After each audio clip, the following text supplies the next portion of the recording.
All right, we are going to get started. We are getting started early.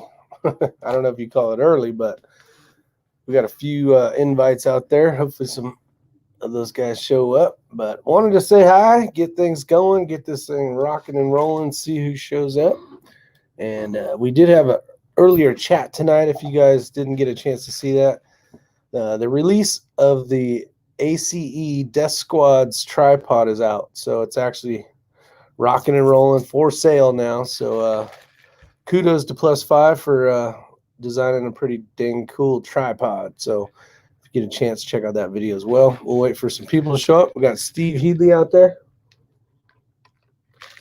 I got a half a tea, so doing fine for now. We got Joaquin Jack Navas in the house. What is going on? We got the Shaggy Rifleman. Hey-o. We got X-Ring in the house. Ba-bam. What is up?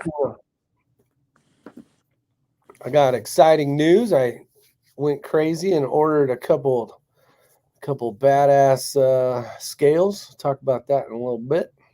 Robert Warren is out there. What's up, LZUSA? Appreciate you showing up. So should be fun. I was just talking with X-Ring a little bit ago. We were talking about getting ready for the CD match in New Mexico, trying to figure out the round count and all that stuff. We got Otters out there. The other Tim Davis. What's up, Joaquin and everyone else? Yeah, I just went ahead and did a count of the 6mm.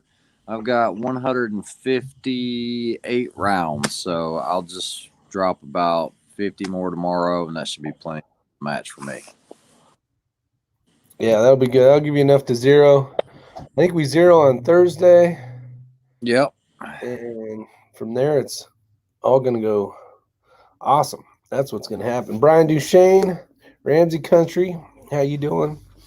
I'm at my wife's barrel racing finals. Nice. What's up, Plus 5, Ramsey Country? Ramsey, I haven't sent that knife out. I couldn't make it to the post office today. I'll send it out. I've also got to send something to Daniel. So if I can make it to the post office on Monday, which I have to because I got to ship this ammo out, I'll send that out to you. He has been extremely busy. Yeah, I could only get a small portion of you guys' the intro to the tripod because I was having to help my daughter with some math work. So yeah, it makes sense. We got Andrew in here. Let's get Andrew in here. Gentlemen. Wow, look at him. Yeah. Goodness. What is that? He's going to sing us a song tonight. No, I am not. You don't want me to do that. Come on, sing us a song, Mr. Piano Man. The David Letterman show, the guy that was always the music guy. Who was that? Oh, God, that's a long time ago. We're dating ourselves. I can't remember. Anyway, that guy. That's what you reminded me of when I saw it. Got the mic. Yep. Ryan, you can send ammo through the U.S. mail, but it's got to be ground only, I believe. I'm going to send it UPS. Oh, it has to be ground. I'm pretty sure of that part. Oh, yeah, I'm sure it does. Yes. We got a few extra people that jumped in. We got Hoot. We got Commando 97. I said Otter. Otter's out there. Thomas Rowland's out there. I think that's the rest of us that snuck in. And Hoot. Yeah, I said Hoot. I think we're good. We got roll call. Everybody's good. If you haven't had a chance, comment down below so we know you're in there so we can say hi. All that kind of fun stuff. How's your podcast going, Mr. Andrew? We're having a great time with it. We really enjoy doing it. My partner is an anonymous partner, so everybody can know who I am. That's fine. He's got to stay anonymous. My partner in the deal, I've known the guy since we were about 7 years old. Grew up together. Oh, so yeah. we've been friends our whole lives, and he's a good dude, and we're having a good time with it. So how do we watch, listen? What do we got to do? A couple of different things. We're on YouTube at Signal 50 Podcast. Signal 50 podcast. Anybody in law enforcement or fire department would know what Signal 50 is. It means a couple different things depending where you are. That's our background. So you can catch us there. You can catch us on the audio only on Google Podcasts at Signal 50 Podcast, on Parler at Signal 50 Podcast, or go to signal50.com. It's our website. So you can go ahead and click on there and you can catch all of our outlets there. Nice. That's awesome, man. Yeah, I appreciate that. A lot of fun. We have a lot of fun doing it. We just started. We had an idea on a Wednesday afternoon, and we cut our first episode the following Saturday, and we have a lot of fun doing it. And we already picked up an affiliate, so we're pretty happy about that. Nice. Yeah, that's cool, man. Congratulations. Clear, Andrew. What's that? You sound very clear. Well, I hope so. This is some pretty spendy equipment that we had to invest in to do this stuff. So it is what it is. So does he come over and you guys do it from the room, or how's that work? Or no, he's 400 miles away. I gotcha. All right. So that's cool. Kind of like we're doing now, but via audio. It's audio and video. It's we do a video feed for YouTube. We use StreamYard. Okay. I'm very familiar with StreamYard. Yes, I see. I learned everything from you. You're so nice. Yeah. So we opened up a stream. It's pretty amazing when you start getting into this kind of. Hey, +5. Good to see you. It's interesting when you start getting into this and you start learning about how to use production software and how to produce a podcast and how to get the videos up and how to do all the accounts and build a website and do the social media marketing and get everything out there. It's a lot of fun. Yeah, I am so looking forward to my my new adventure with the new house, doing the whole basement with the whole studio. Saw that. And I'm gonna deck that thing out, and it's gonna be badass. It is gonna be top notch. Is the plan? I spent $2,000 on two scales / powder tricklers. So I plan on doing a buttload of reloading and a buttload of shooting and doing YouTube videos after I retire and having fun. I mean, if I can make it to retirement without dying, then I'm gonna have fun. I'm gonna have a good time. So well, let's just hope you make it. The good thing, so close down the street, I can open up all my videos with coming to you live from Is Your Six Cover Studios. That sounds good. Because I'm sure he's going to have better internet than you. Guarantee that. Hell, I could have two broken legs on a squirrel going on a damn thing and still get better. Charles W., how you doing? We got Milspec Grunt out there as well. Thanks for showing up. Yeah, I'm looking extremely forward to it. I got John Kreiderman, which I don't know if he's on here right this second, but he's going to help me with some magical lighting. We're going to get that thing dialed in with plugs, Cat 5 lines. I'm going to run no Wi-Fi. It's going to be all plug-in stuff. It's going to be all hardwired. I can't wait. Wait. I'm so happy was at my house earlier. Huh? Oh, John, he was? Yeah, we finished up everything on the generator, and today was the day for the big drum roll to make sure the house didn't burn down. Awesome. I see the house is still intact. Yeah, he put in some safety switches so you really couldn't screw it up. In case I'm not home or something like that. My daughters or whatever. I don't want to and see someone fired that thing up, and he was like, he said this thing purrs like a kitten. And it was putting out exactly 248 volts, exactly 248. And that's what he wanted. I think it was 248, 249, and it didn't fluctuate, nothing. Ran the whole house. What is it? What is it now? Cat 9? Cat something? I don't know. I'm going hardwired. Tell me, Tim. Meow. Meow. Let me know. All I know is it's going to be hardwired in there. Shit's going to be running quick, running fast. Actually, I better not jinx myself. I'm hoping to have a really good show. I plan on doing it a lot. So it should be pretty good. Have some good people show up, do some interviews, and do some other cool stuff. P-Hod01 is in the house. Appreciate you showing up. So I'm looking forward to it. Yeah, Ray's gonna have better internet. He can come down the street off the mountain there, and hopefully I can go up and shoot at Ray's house still. And because I didn't get property, I ended up buying close to town, so kind of a different whole idea. So it's gonna be awesome. 220, 221, whatever it takes. Whatever it takes. That's right. You fed chili to a baby? This is it, baby.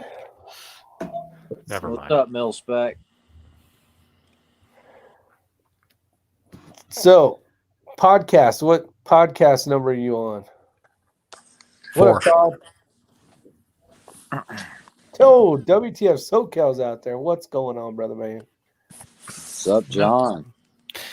We put 4 episodes up so far, and it's a lot of fun. It's a learning experience. Yeah, I would assume so. COVID-tober. That's right. Yeah. Tell you what, it's been a good adventure. Can't wait. I just want to go shoot bullets. It's been like 7 days since I shot them. Well, you're still behind the granola curtain. Mm-hmm. What the hell are you going to do with yourself when you retire? I mean, really? I already told you I'm gonna be just reloading, shooting, and YouTubing it up, man. That's it. Good for you. Yeah, what is the podcast about? You never really said. We don't discuss politics in this venue. In right here. So it's a political commentary podcast. Yeah. Current events, news, how it affects the regular guy, what we think. Try to put some good stories in there once in a while. Nothing too extreme. No tinfoil hat stuff. I gotcha. I just keep my tinfoil hat hung over in the corner, though, just in case. Just in case you need it. Just in case I need it. You got it, brother. Well, good luck on the new adventures for sure. So. Well, it's a hobby. It's not a vocation. It's a hobby, right? We do it for fun, not for money. Ray, you exciting things you want to tell anybody? Like what? I don't know. I'm gonna leave it at that. All right. So basically, let me go ahead and answer some of these questions first. First one was Otter. He asked about the Wilcox versus the Swarovski DS. I know nothing about the Swarovski DS. I've been using the Wilcox Raptor for quite a few years now. I don't know if you're going to be able to, and I don't know. I know nothing about the Swarovski that he's asked about. I didn't get a chance to look it up. I don't think it's going to compare to a Wilcox. I just don't know how it would. Maybe it can. Maybe somebody can chime in. But you're talking about true military grade hardware that is hardened. It works. You can upload straight from your Kestrel, and it stores it. Unlike those SIG BDXs where you've got to link it. And when you link it to your Kestrel has to be on. Bluetooth has to be on. It has to be right there. The Wilcox is a standalone unit. The only thing it can't do is like your wind. You'll have to tell it the wind. So anyway, I've had a lot of really good success with that. So there's that. Feed 01 was asking about the 6 ARC. Honestly, I have not had a chance to touch it. I've been so crazy busy because behind the scenes, you guys saw if you watched the live chat about me doing that bullet thing, that bad MF. That bullet data management folder, that is moving 100 miles an hour, full steam ahead. That is 100% made in the USA in Western North Carolina, using nothing but mil-spec products, fabrics. I actually got off the phone with the attorney today. We're seeking a utility patent, which I think we're going to be granted. And we've already designed 2 other rifle bags, shotgun bag. Pistol bag will be next. I have a data card holder that's coming out that's going to change things quite a bit. And I've got a machine shop that's doing, 100 and something pieces of something else I'm working on. So it's been crazy. That's that. Awesome. That is awesome. We got Curious Rick and Ray, which brand style resizing dies do you use? Going to hook up with some of the newer Redding Elite Type S pushing full length sizing dies. Are all of your dies full length Type S? I don't know enough about what Type S is. I'm not sure. I won't lie to you. I'm not the greatest at reloading. I can get the job done and I do good at it, but I don't know all the ins and outs, all that stuff. Thomas, shoot tomorrow, buddy. Got nothing. You got nothing? Hey I Ray, got- did you wind up putting the swivel cups for the shoulder strap? We did, and that's actually one of the patents that we are going after really, really strong because it's going to go on all of our accessory bags. I can talk about it because we've already started the paperwork side of it. And I'm okay talking about it on this forum because, like I said, we're already going the path where we've got a year on this.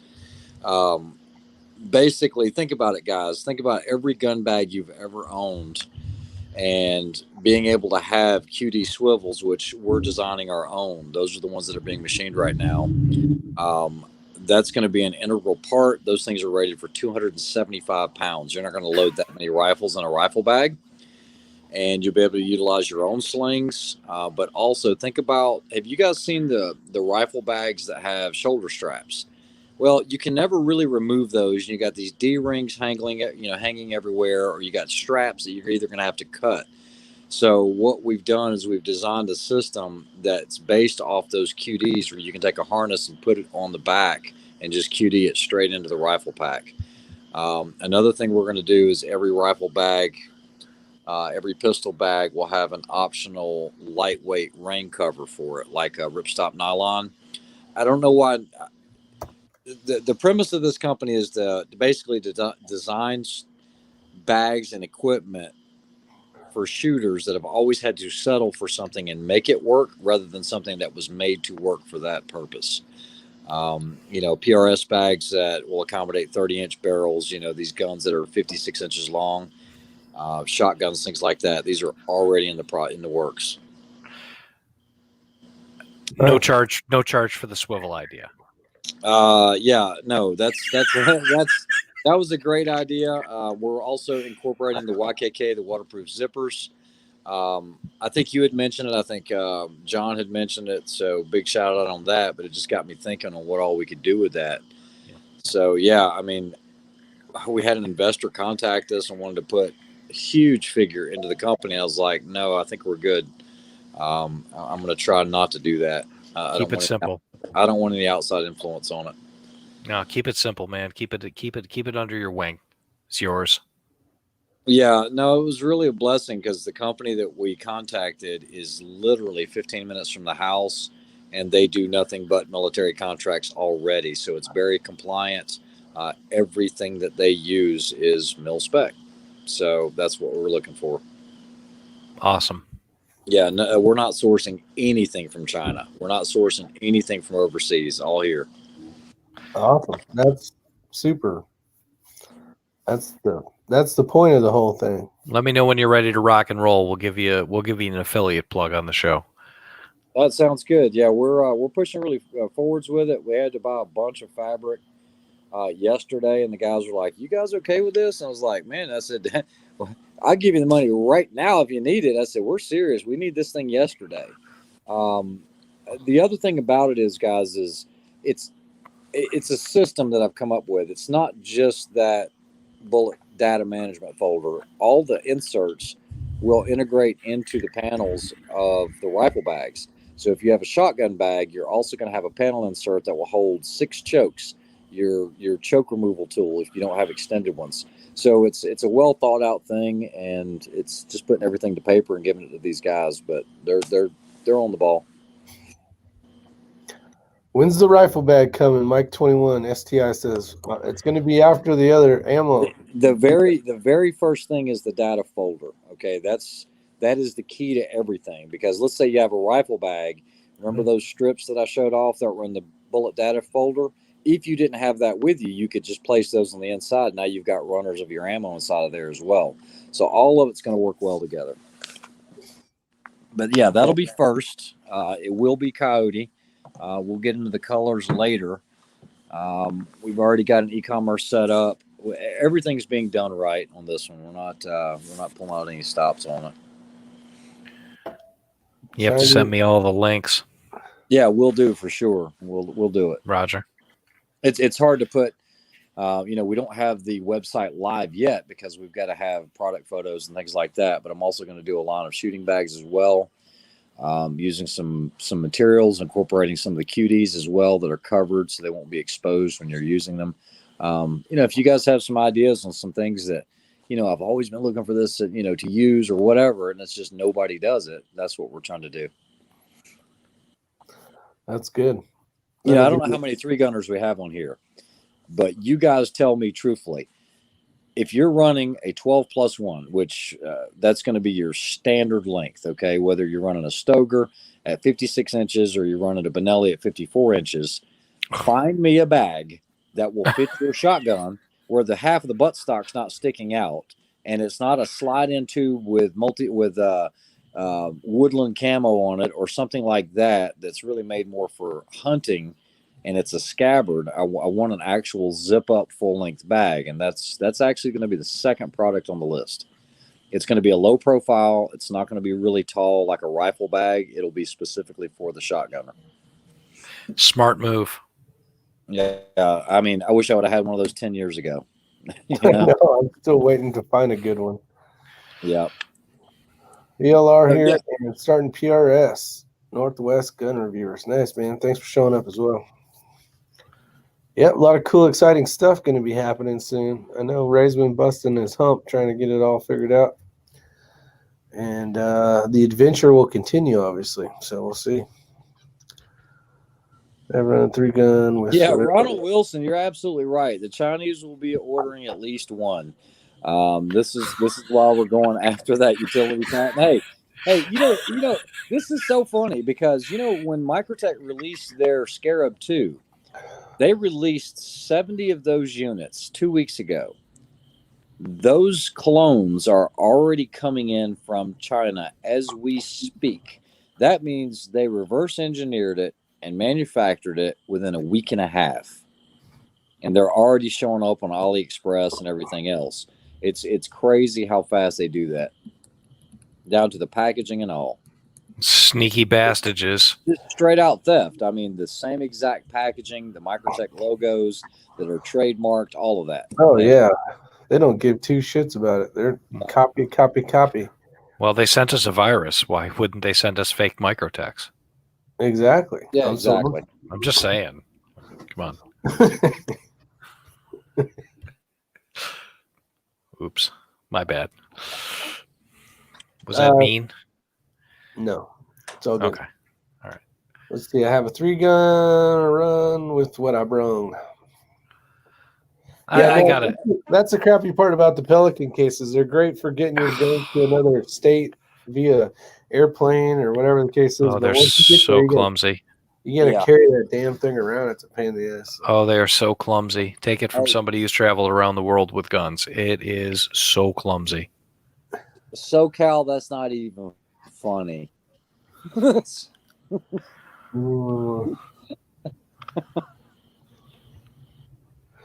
What did he do?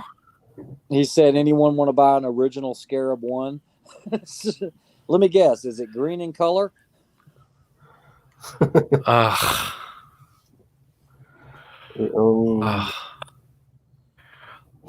link here. My buddy wants to join or watch the podcast.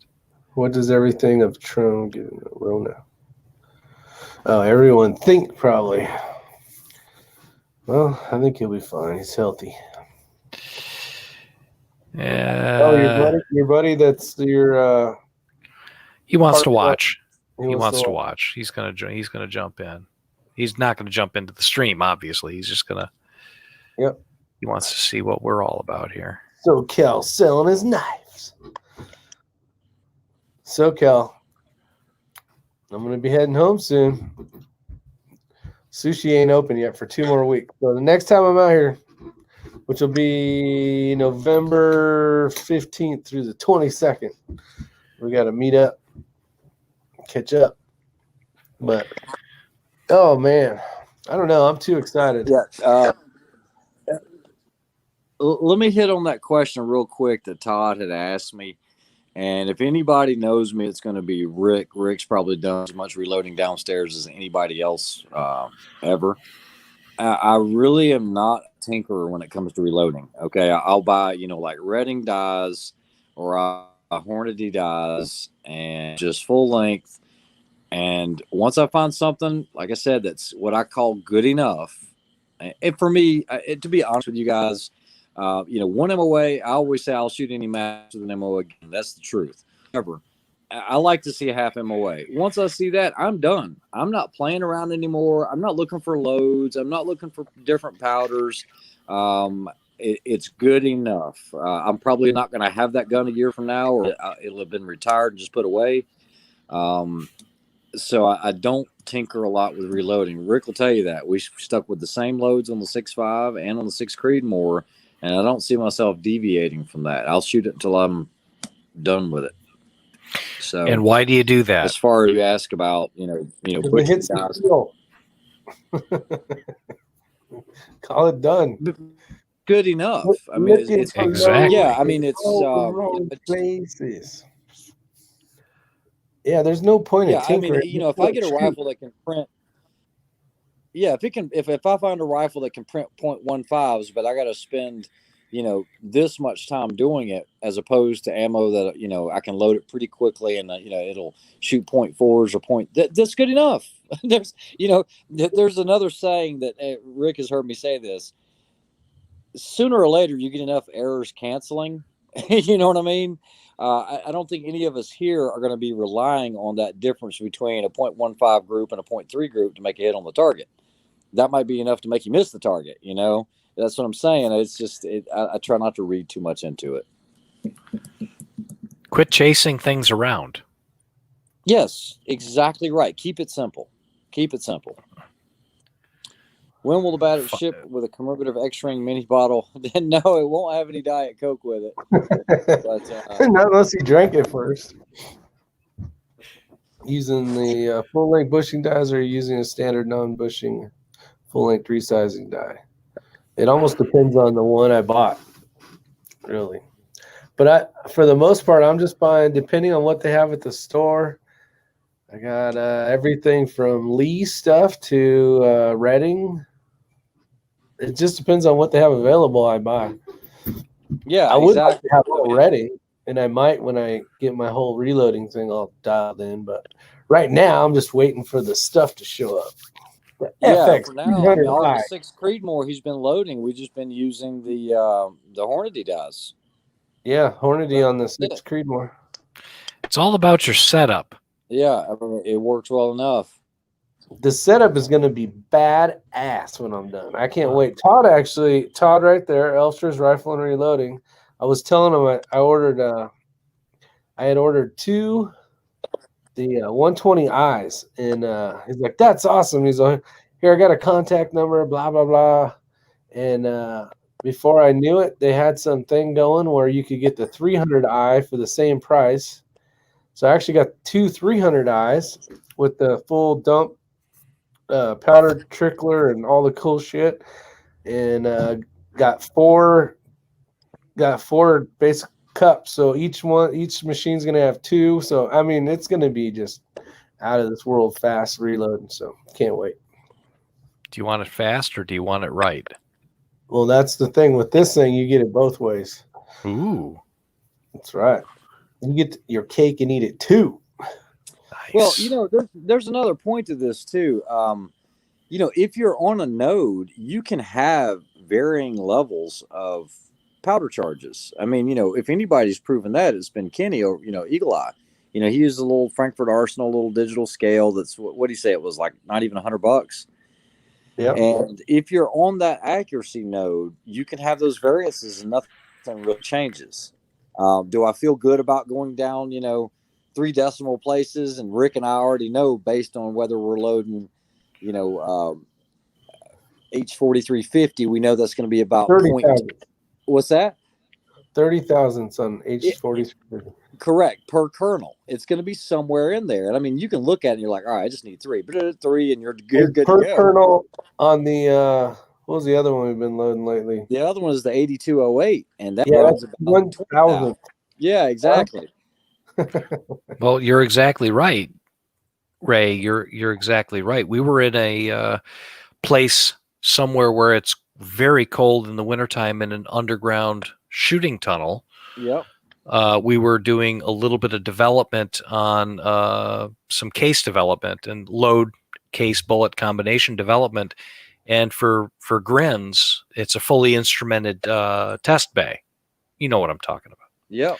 With a man barrel, and it's incredibly accurate. And the control is 168 match.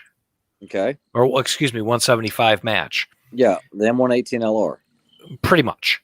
Yeah. Yeah. And at 200 yards in the underground tunnel, using the factory load, they're shooting sub MOA. No problem at all. Probably half MOA.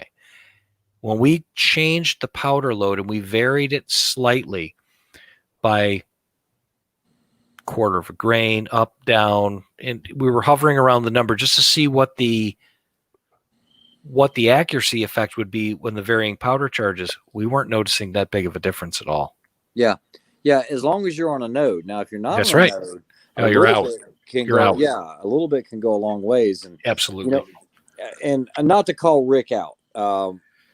Rick hasn't been reloading long rifle as long as I have. I mean, because I was doing it back in the day with high power and all that back before. Has anybody? Well, yeah, a lot of people.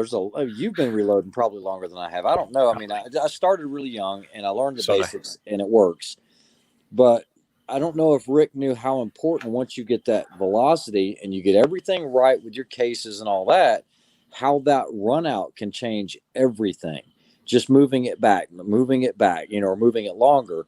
And he saw his rifle. I mean, that's the one we tested yours with the one Kenny built for you, right, Rick? Yeah, that was the 6 Creedmoor. Yeah, and it went from like 3/4 inch groups down to one whole, like literally 0.3s, just by the slightest little bit of just moving it back, moving it out, whatever.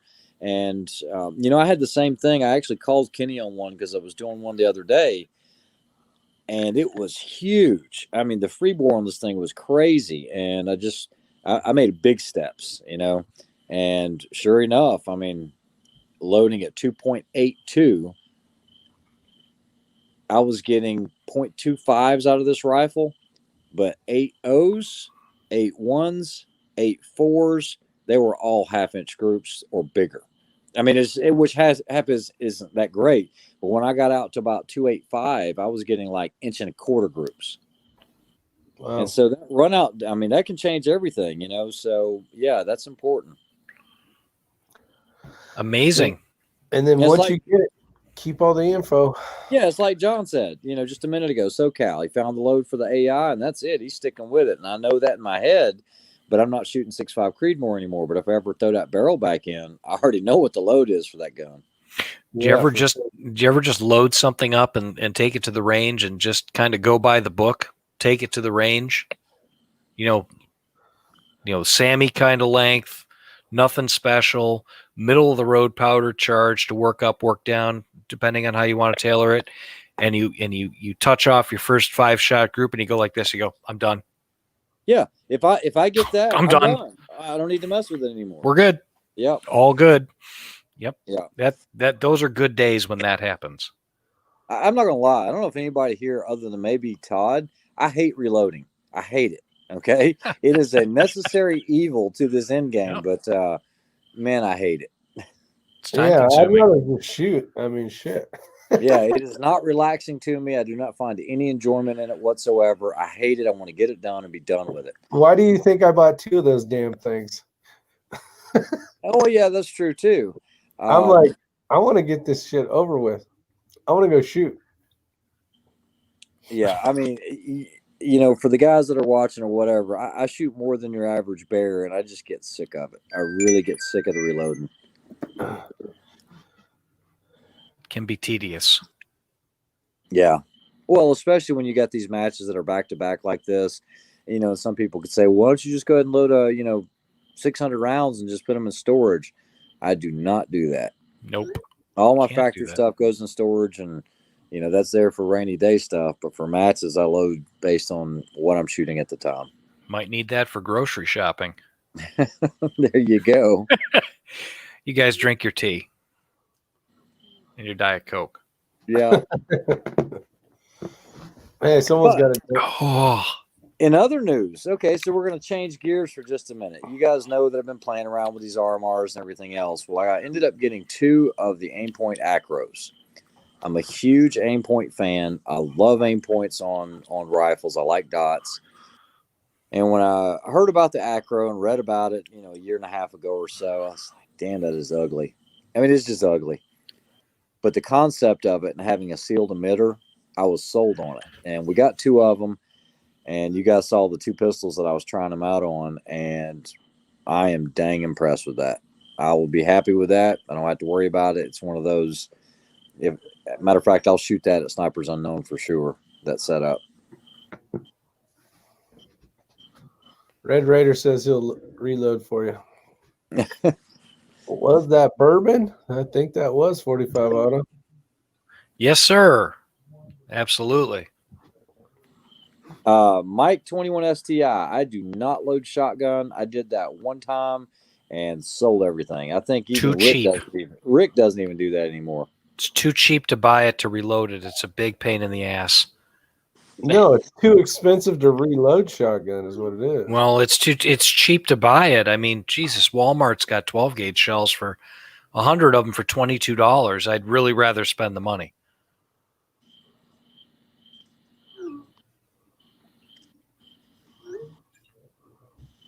I skipped the glass. I've had a week. Ain't nobody got time for a glass. Ain't nobody got time for a Yeah, glass. that's for the glass right here. Someone had commented, "Do we need to buy you a glass?" I said, "This is a glass. That's a glass. It's a container that holds liquid that you can drink out of. It's fine." And I don't have to fill it up every 5 seconds."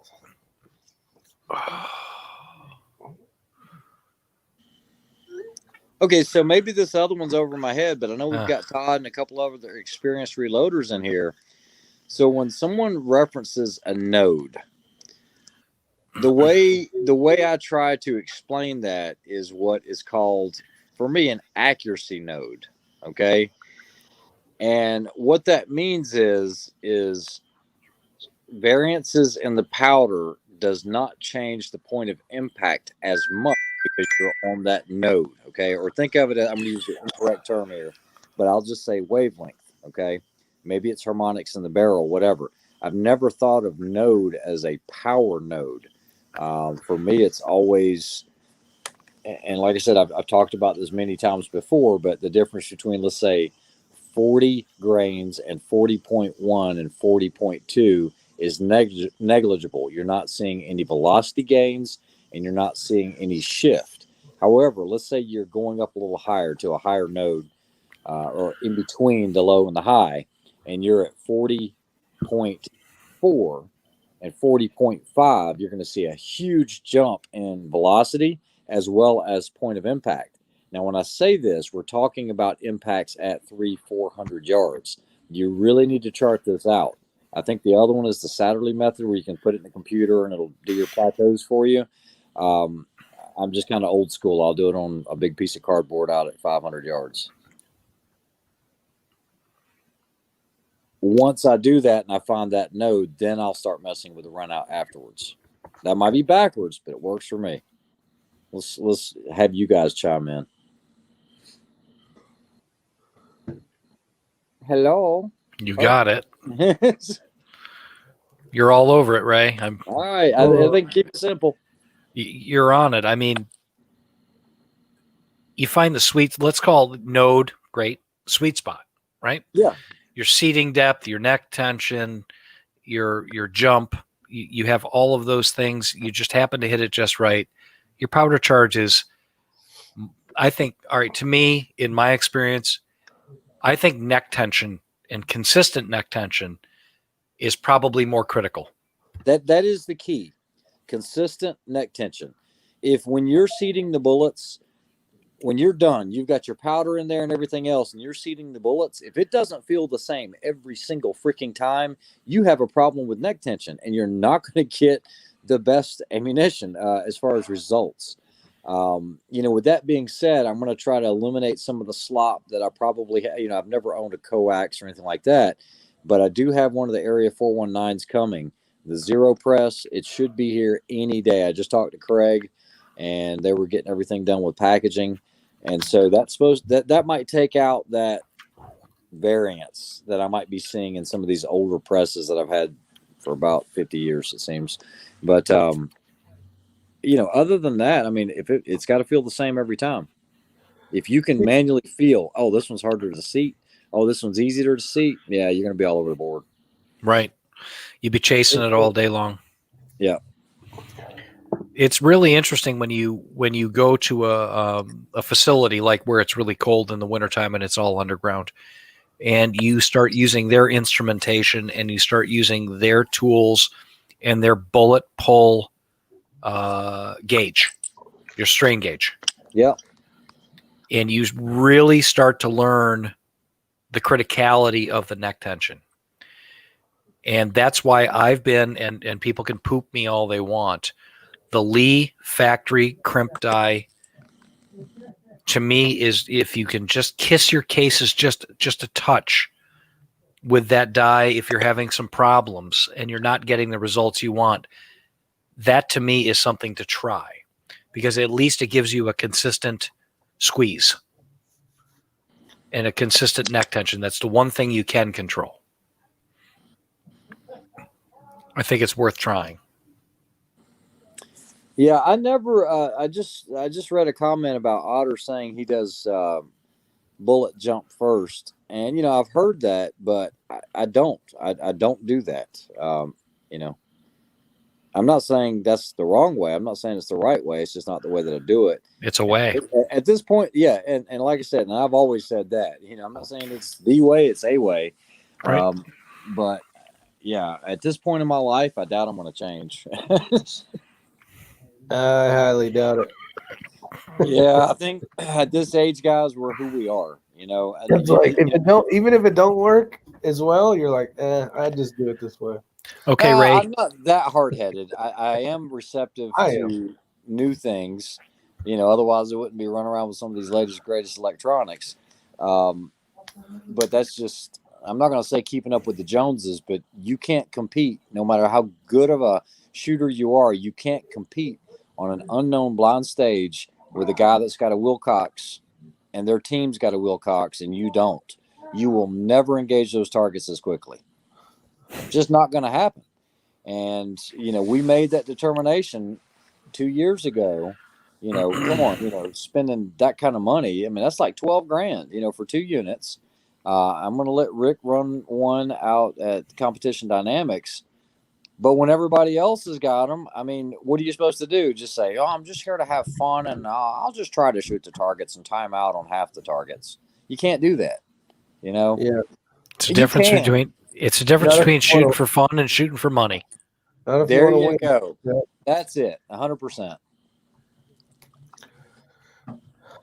You can show up at the Nürburgring in your family sedan and run that for fun. Yeah. Or you can go out there and whatever you want that's really fast and run for money. Right? Correct. So, yeah. Well, here's a good question, and what I'm thinking is the reason why you need to bump it back a couple thou on a bolt gun is I don't think you want that little tight. Okay, so I've heard both of this. I know Kenny likes to have a tight bolt closure. I like not too easy and not too tight. Okay, so call that bumping it back that thou and a half. That's plenty good enough, but I don't like sticky bolts at all. Bad for the gun. I have an opinion on the bolt closure. I am a big favor of bumping the shoulders back just a little bit. You get a little chunk of something in there, a little unburned powder, anything goes wrong, it could ruin it could really hurt you. Yeah. So Chris Winsett, really good question. Okay, so the Thunder Beast brake is, I've been running the Thunder Beast brake, the original one, since like 2013, 2014. Now, it was a much bigger brake then, before they came up with the CB30. I've been using the Thunder Beast stuff for quite a while. And while it is a lot more effective than not having one, you cannot compare it to something like like the Hellfire. You just can't. It's a good standalone brake, but it's not a great standalone brake. That would be my answer to that. Hopefully that's the question you were asking. I have now done enough testing of my own. I had some people, matter of fact, Rick, I was going to get it with you when you get into town. I don't know if we're going to have time, but some guys called me out when I did the Maverick test because they said that the rifle was actually hitting the mat. Okay. And that's why it was only recoiling 2 inches. All right. That might be what it looked like on the video, but we're going to do this the better way. I know Rick has an air trigger actuator. It's like a syringe trigger. I'm not even going to aim it. I'm just going to put it on there. I'm going to put marks on. I'm going to do it without anything. Then I'm going to put a regular can on there, and then I'm going to put that Maverick on there, and you guys are going to see the difference. There is no comparison. There's a huge difference. I've shot it. Yeah. And so I am not, unfortunately, I mean, for the rest of the matches this year, I'm running that Maverick, plain and simple. I redoped in all my rifles. I am good to go. Yeah. No, it's pretty damn awesome is what it is. Yeah. Very, very effective. I'm going to give those guys a big shout out on that because they did a great job of coming up with that. And it is a larger diameter, but it's not even noticeable once you put the freaking cover on it. You can't. Yeah, you don't see it. You don't see it anymore. It looks the same. And Rick will tell you, I am a diehard Thunder Beast guy. I mean, I have been for years. Yeah. And it was hard for me to say that when I did the Maverick thing, because I was like, man, I know this is the best can out there, but let's see how this Maverick does. And then once I got over the size, I was like, man, this is pretty good stuff. Yeah, when you full length, I still want to do a test on that when we get the sound. Well, it's not that we don't have the sound equipment available, but when we feel like breaking it out, yeah, I'd like to run the 419, the Maverick in full length conversion versus the Thunder Beast, say Ultra 7. But it's there's 2 inches extra, but then convert it to the 7 or, with the brake on it, kind of see where it is in the middle of that mess. Where it is at the Thunder Beast versus the brake and the suppressor. I think it'd be kind of cool. So Kenny did answer this one. He says for precision shooting where time doesn't matter, he likes it tight. He sees a slight advantage to a tight bolt closure. And I remember him saying that. And did anyone see Eric Retainer's tip where he placed a tip of marked tape on his scope dials for quick reference for come-ups? So Conservative Sniper Hunter, one of the things that I did not mention, and it's my fault, but on the Burris XTR3, I actually have the speed dials that have the mil marks in there, but then they have white, so you can use like a dry erase or one of those permanent Statler pencils, and you can put your target locations in there. It's a novel concept. I don't know, because in a lot of these matches we're not dialing. A lot of them we are, but it just depends. Like on this CD match, I don't think we're going to be dialing much. Almost everything's going to be holds. Yeah, for sure. Yeah. Mike says, why do people shoot with suppressors versus brakes? Team stuff for sure. Yeah, so if it's team stuff and you're going to be in close proximity, and I'm talking about, take it for what you will, guys. You're on top of the other guy, all right? Like when Bryce and I shot the Bushnell, we had to get in this one vehicle. I didn't even get any footage of this because it really wasn't possible. We were laying on top of each other. It was the only way you could do it. And they did it that way on purpose. They said both of you had to be in the confines of this area, and it was a walled little rectangle. You had to lay on each other. And your other partner, if he didn't stay completely still, he was going to influence your shot. So in those type of situations, I don't want to eat a break, especially when on the one stage, you remember where we had the muzzle was right here at your face, hell no, I don't want a muzzle brake that close to my face. You just never know. I mean, you always feel the blast off the side, but when you have one a foot from you, it's a little different. So in those situations and the communication, I want that suppressor. If you're shooting a PRS style match where sight recovery, as far as follow up shots and all that, I want the brake. And the Maverick allows you to do either or. That's what's cool.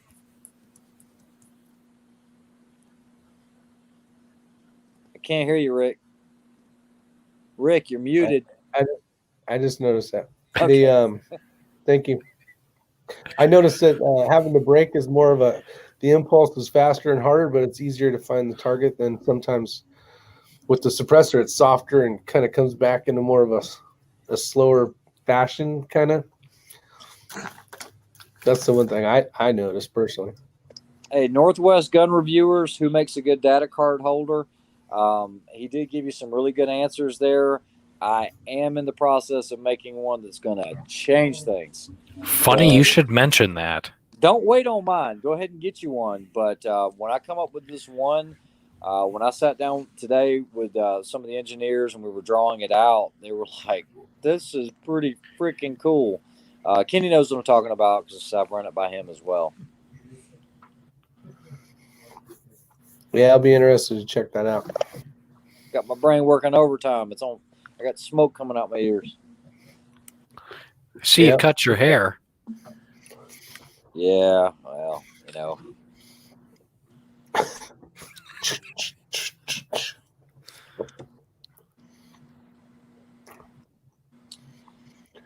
Oh, yeah. Matt. So, conservative sniper hunter, he's asking about these self-timing muzzle brakes.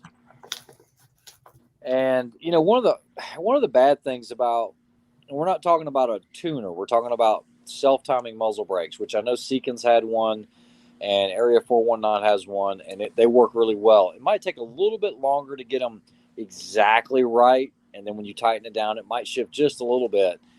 The way the Area 419 does, though, is once it hits on that forcing cone, it kind of locks into place. When you unscrew it, it does give you a mechanical advantage. It's a whole lot better, in my opinion, than me taking these peel washers where I'm heating it up and getting it perfect and trying to get, you know, my 25 foot-pounds or whatever it is on there. I like the self-timers, but I've done the peel washers for so long. I mean, I don't know. I can't say one's better than the other. I just know one's a whole lot easier than the other.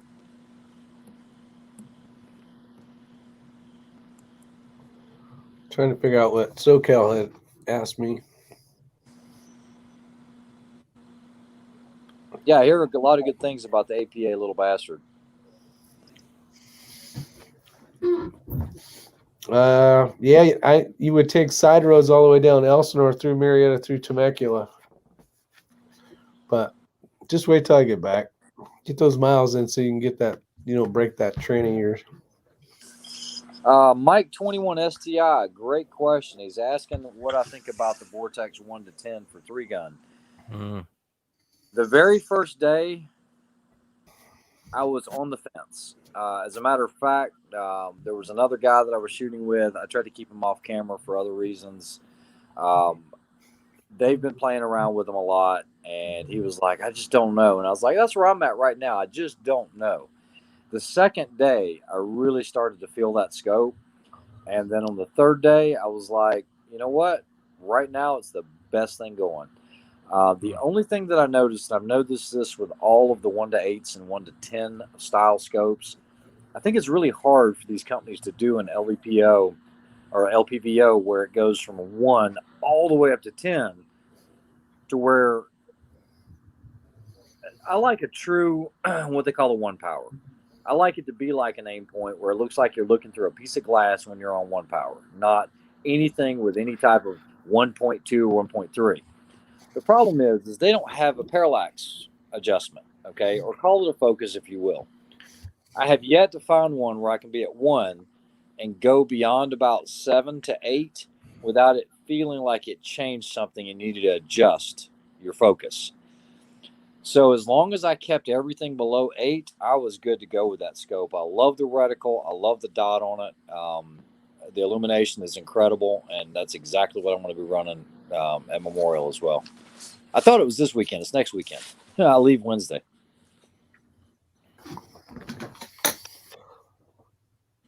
Oh, oh yeah, you're counting today as this weekend, yeah. Yeah. I got you. I'm like, wait a minute. Yeah, no, it's not. It's this come. I leave this Wednesday. Yeah, and then you got another one on the next weekend. Well, that's you and I. We'll be Actually, you out. got one weekend off. No, this weekend is my only weekend off. You're shooting the 9th and 10th, right? 9th, 10th, 11th. Yeah, so you have this weekend off. And then I'm 3 weeks in a row. Yep. That's no fun. No, it's not going to be fun.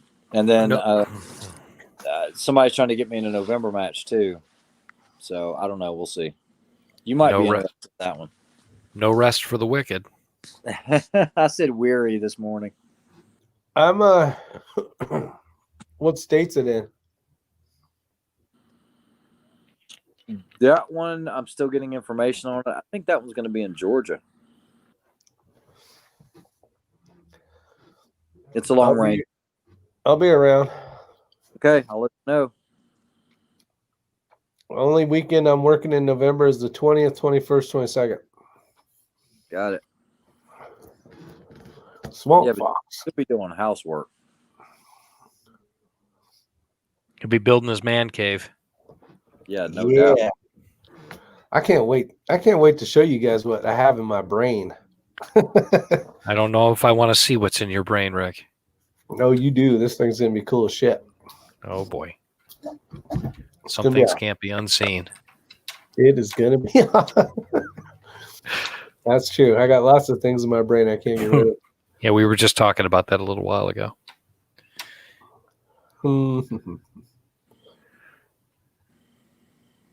No, Tim Davis, my wife didn't say anything about me getting a haircut, but I was just looking shaggy and old. And unfortunately, we've all gotten old. And I was like, I don't need anything to make me look older. Yeah, Joaquin says I look tired. I might be a little bit tired. I had to take a little safety nap today, actually. I was sitting here in the desk and trying to get shit done, and I'm like nodding off. I'm like, oh, I just need to go take it. It was right after lunch, so my belly was full. All right, W, I am so glad you asked your question. I'm hearing you can order a kit to make your own suppressor. You just have to drill the holes. Only takes about 30 days for the stamp to come back, and that is absolutely correct. I have yet to hear any of those impress me. The other thing that I've noticed is maybe you get a lucky one. I don't know. But a lot of the guys I know that have done those, and these were pretty high quality kits, they're having a lot of accuracy issues, okay, depending on what they're putting it on. I'm not saying all of them. I'm just saying about the 30 or 40 that I've seen or messed around with, I have yet to see one that impressed me at all. Yeah, it's going to save you some money, and time. Buy once, cry once. Yeah, okay, so to give you guys an example, some of the flow models we have to run on the suppressors whenever you're actually going through and checking out everything that's going on from that muzzle. I mean, and all these other companies have it, all these other suppressor companies. I mean, the software, you're looking at $20,000, $30,000 for that, and it's going to tie up that computer for 28 hours, depending on what you're trying to find out.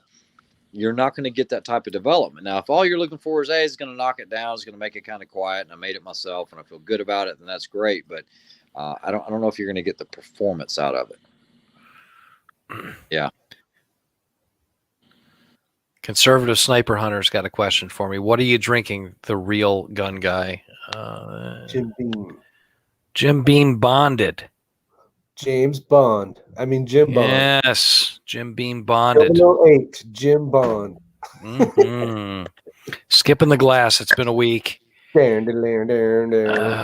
up, Poot? He says the solvent traps. Now, if you do get those Form 1, It's called right? a felony trap. Yeah. Form 1, right? Yeah.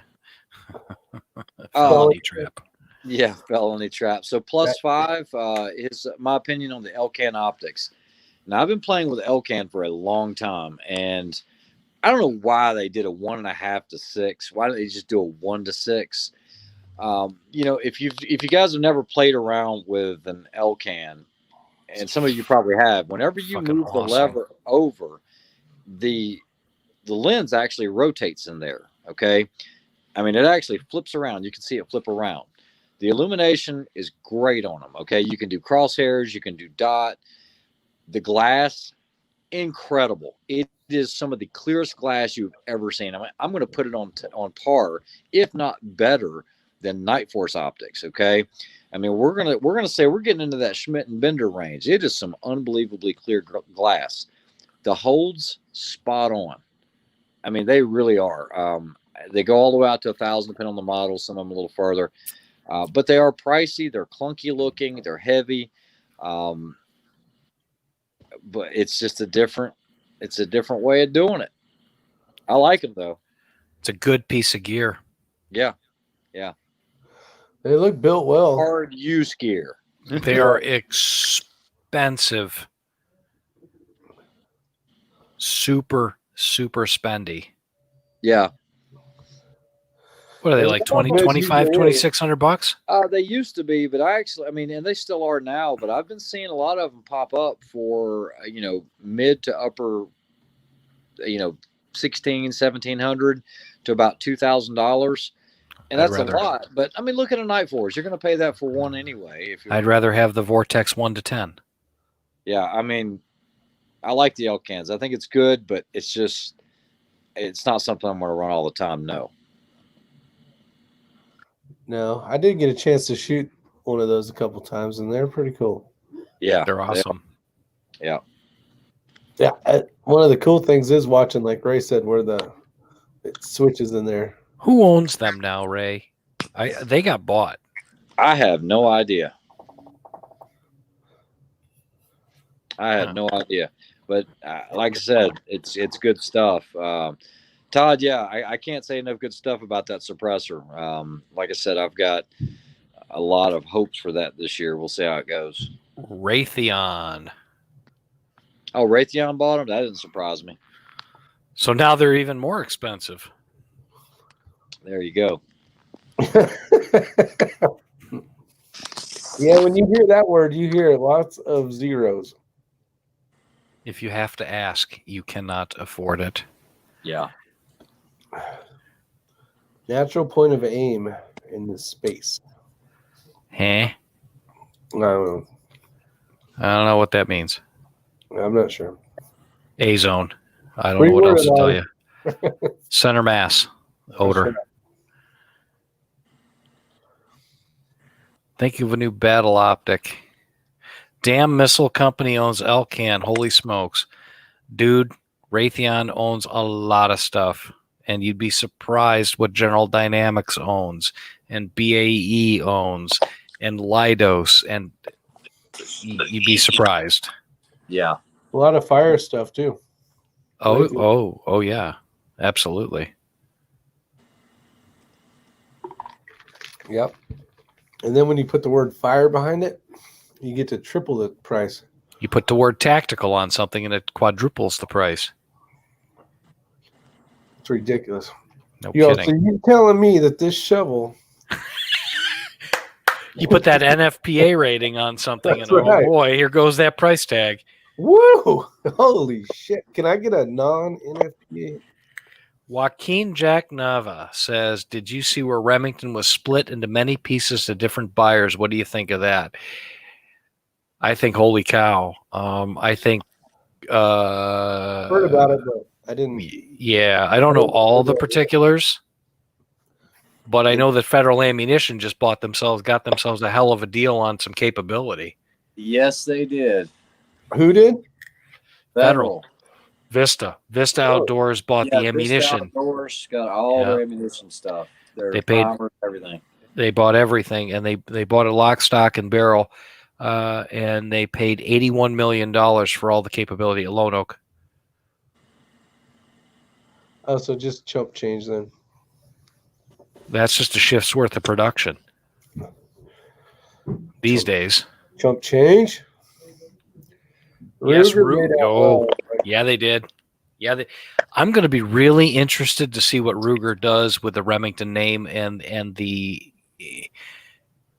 I'm going to be interested to see what Ruger does. So I'm did Ruger fascinated buy by the this. rifle portion or what? Yes, they did. They bought the firearm portion. Oh, the whole damn thing. Yeah. Wow. And somebody bought Bushmaster. Who was it that bought the Bushmaster name? I can't remember. Well, that's why we have Google. Ta-da. Yes. Who bought Bushmaster? Bushmasters are evil, though, aren't they? In California, they're evil. Cerberus Capital Management. They bought Marlin. Him Scrub says. Ruger made out well. No. They'll keep the market name. They haven't said who bought Remington yet. Oh, him and Scrub saying they haven't said who bought Remington yet.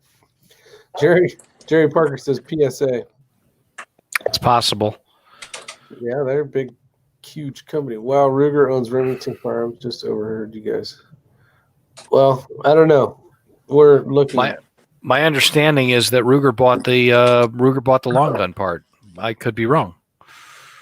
And I don't have no idea. So Andrew, I got something that you'll be like, that's awesome. Okay, so all right, so What about the rest of you've seen the direct Delta, right? You come into frame, right? Oh, It should be in the frame. you are. us? Got you. So this is the direct Delta, which is large, right? Yes, sir. And it doesn't have the normal button in the location where they're normally found. This is the one I shot with a 22. Okay. Okay. But this is the regular direct, okay, and it's smaller. Okay, this was the original one. Right. But when I show you the back of it, you're going to be like, "Holy crap!" Hold on, ready? You ready for this? Yow! Hold on, I got to cover these numbers. Can you make that out? Bought. Yes. Oh. Okay. BNT. Yeah. That's all I can say about that. Uh-huh. All right, you go back to the normal screen, Rick. No. Still got to get my SOCOM manual from you. Yeah, that's true. Man, SOCOMs right now are like gold. Okay, they are. I don't know what's going on, but I don't know if they're just too busy doing autos. I know we just did a ton of these, but these aren't going to be. You can't get it. This is not for sale to the public. But the SOCOMs, man, those things are freaking impossible right now. I'd I love know one it of them. runs out right now. Problem is, it doesn't have a partial serrated blade, so I didn't buy it. Ugh. Yeah, it's few and far between. Scott over at Assurance Arms got one. Or he did before I left California. Oh, he did? Yeah, black one, auto. I was like, you got an auto in here? I'm like, holy shit. I really need just a SOCOM manual. That's all I want. I'm working on it. Hey, I'm not short of knives, Ray. Yeah, well, I can't. No, it's not a Borka tool. It's Bruiser and Tomet. They're really known for their machine guns. Dun dun dun. Says, bidding starts now. Nope, not for sale. No, he has knives for sale. Yeah, no, this one will never be for sale. He's not talking about that one. Oh, he's talking about his. He's probably talking about that stupid Scarab. I will take that back though if you're ready to part with it. I just want a manual, man. That's all I want. The black, the two-tone blade. That's all I want. Yep. That's just boring. Hey, I like boring. When are we going to find you a auto purple? Don't like auto knives. Well, hell's bells. People around here, you take out even a manual pocket knife around here and they flip out. Yeah, it's kind of like around here. Well, the whole Remington thing is a very interesting situation. Never thought I'd see Remington go. You got to remember, I grew up just down the road from Remington as a kid. And Darth Professor there also, Remington was right between where we both lived.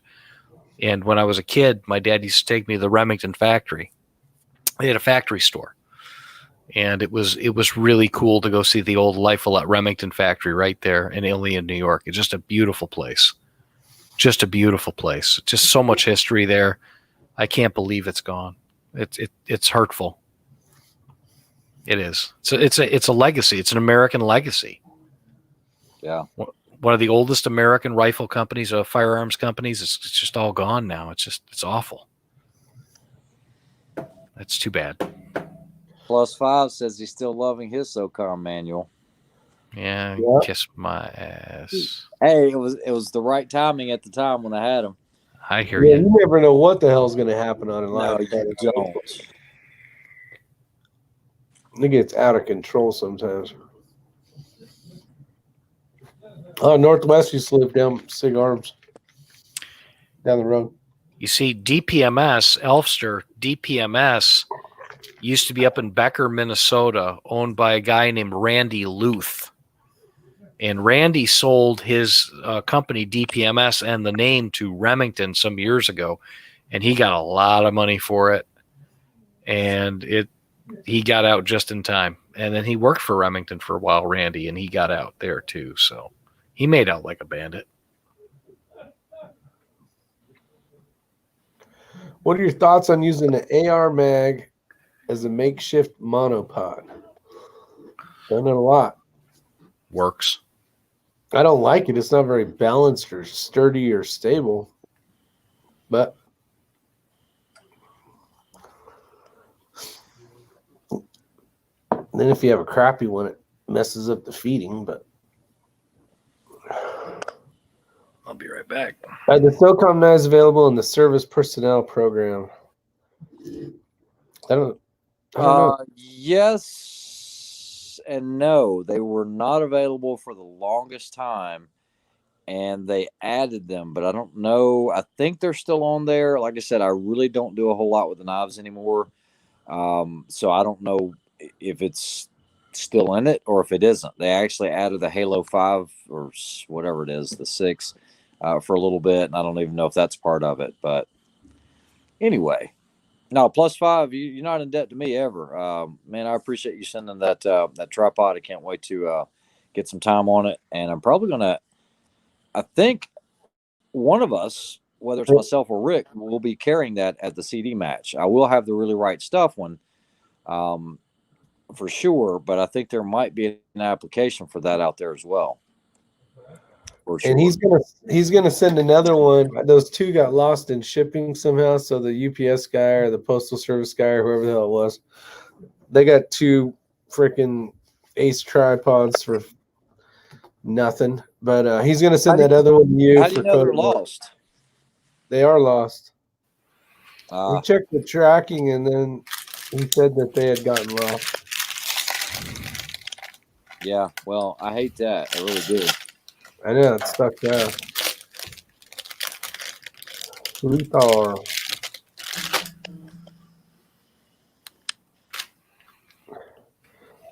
Snack time. All right, Todd, go make her happy, buddy.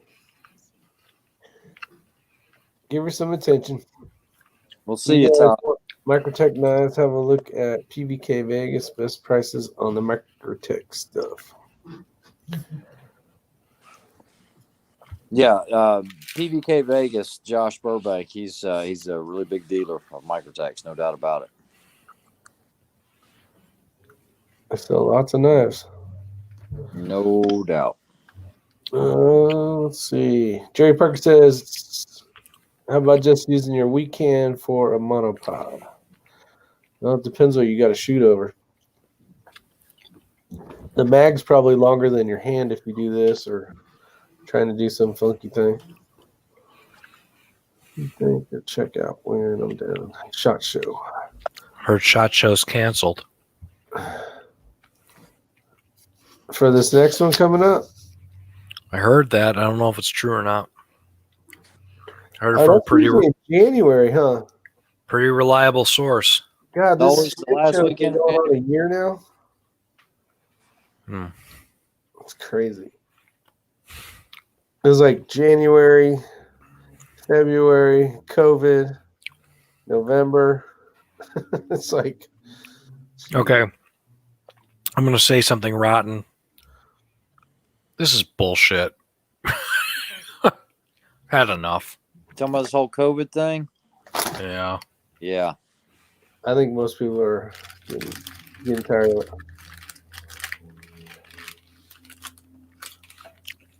COVID killed Kenny. Are you kidding me? I even skipped. I'm drinking whiskey out of a bottle. I've had it so much. It's bad. COVID killed Kenny. You bastards. Bastards. Eagle Eye's got 2 strikes. Holy shit! What do you get Strikes. strikes for? What? Eagle Eye says can't put out any videos. Conservative sniper hunter got 2 strikes. Tell us more about that. The Wuhan virus. Yeah, there you go. Did the were you abusing the eggs when you shot them at 300, 500 yards, whatever it was?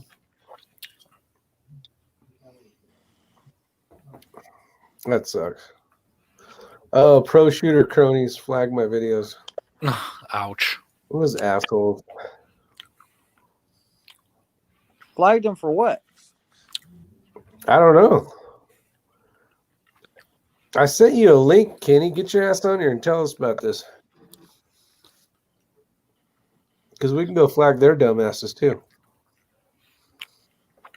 Aha, there you go. Fight fire with fire, Mr. Raymundo. All over 2007 inch. That's what she said. Just because they don't agree with the video doesn't mean they should be able to, ban it and make him have 2 strikes. That's bullshit, really. I'm kind of pissed right now. Hey, Kenny, I hope you're making some leeway on that thing we talked about yesterday. I'm excited about that.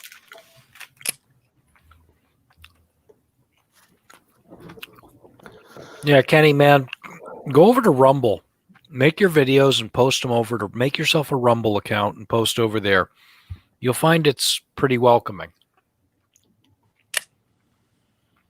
What is Rumble like? It's like YouTube that's not censored. And it's usually, generally speaking, for people that are a little bit more conservatively minded, like people like maybe us. I need a Microtech now. 21 STI. You should have a Microtech. The things are damn amazing. See, when I'm in a foreign state, like, what the hell's my knife? See, I don't even have a knife now. What the hell? What a bunch of horse shit. Where's it at? You are such a tease, Ray. I know it. Tell me about it. But well, Rick knows they're laying around everywhere. So look at this thing. This is what I got to deal with here. What the heck is that thing? I can open oxygen bottles. I had this thing in my boot for years. Is that even legal in California, bro? Hey, don't worry about it, all right? I don't think it is legal in California. When I'm on duty, it is.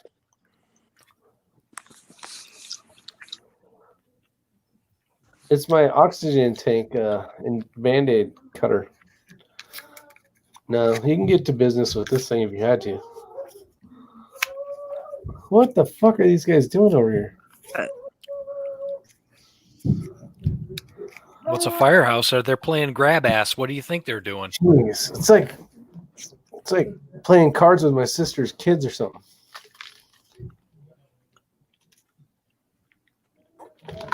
Hey Ray, just so you know, that was a movie quote.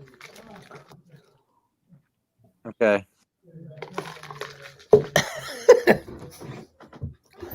All right, what movie's out, people? Does anybody know that movie? Hip Hop Anonymous. Which one do I want? You want an LUDT or a SOCOM? Or an Ultratech? You know what? You just want one of each. Mike says the UTX 85. That's a nice one. It's not huge. Fits in the pocket well. That's an out the front. Boom, boom. Gun guy. All I hear is you chewing your beef jerky. All I can say is It's licorice. the out the fronts are really cool. They're easy to use. I hate it. And everybody I know that buys one, the first thing I warn them on is don't buy a double edge, buy an SE out the front. And everybody hates the SEs.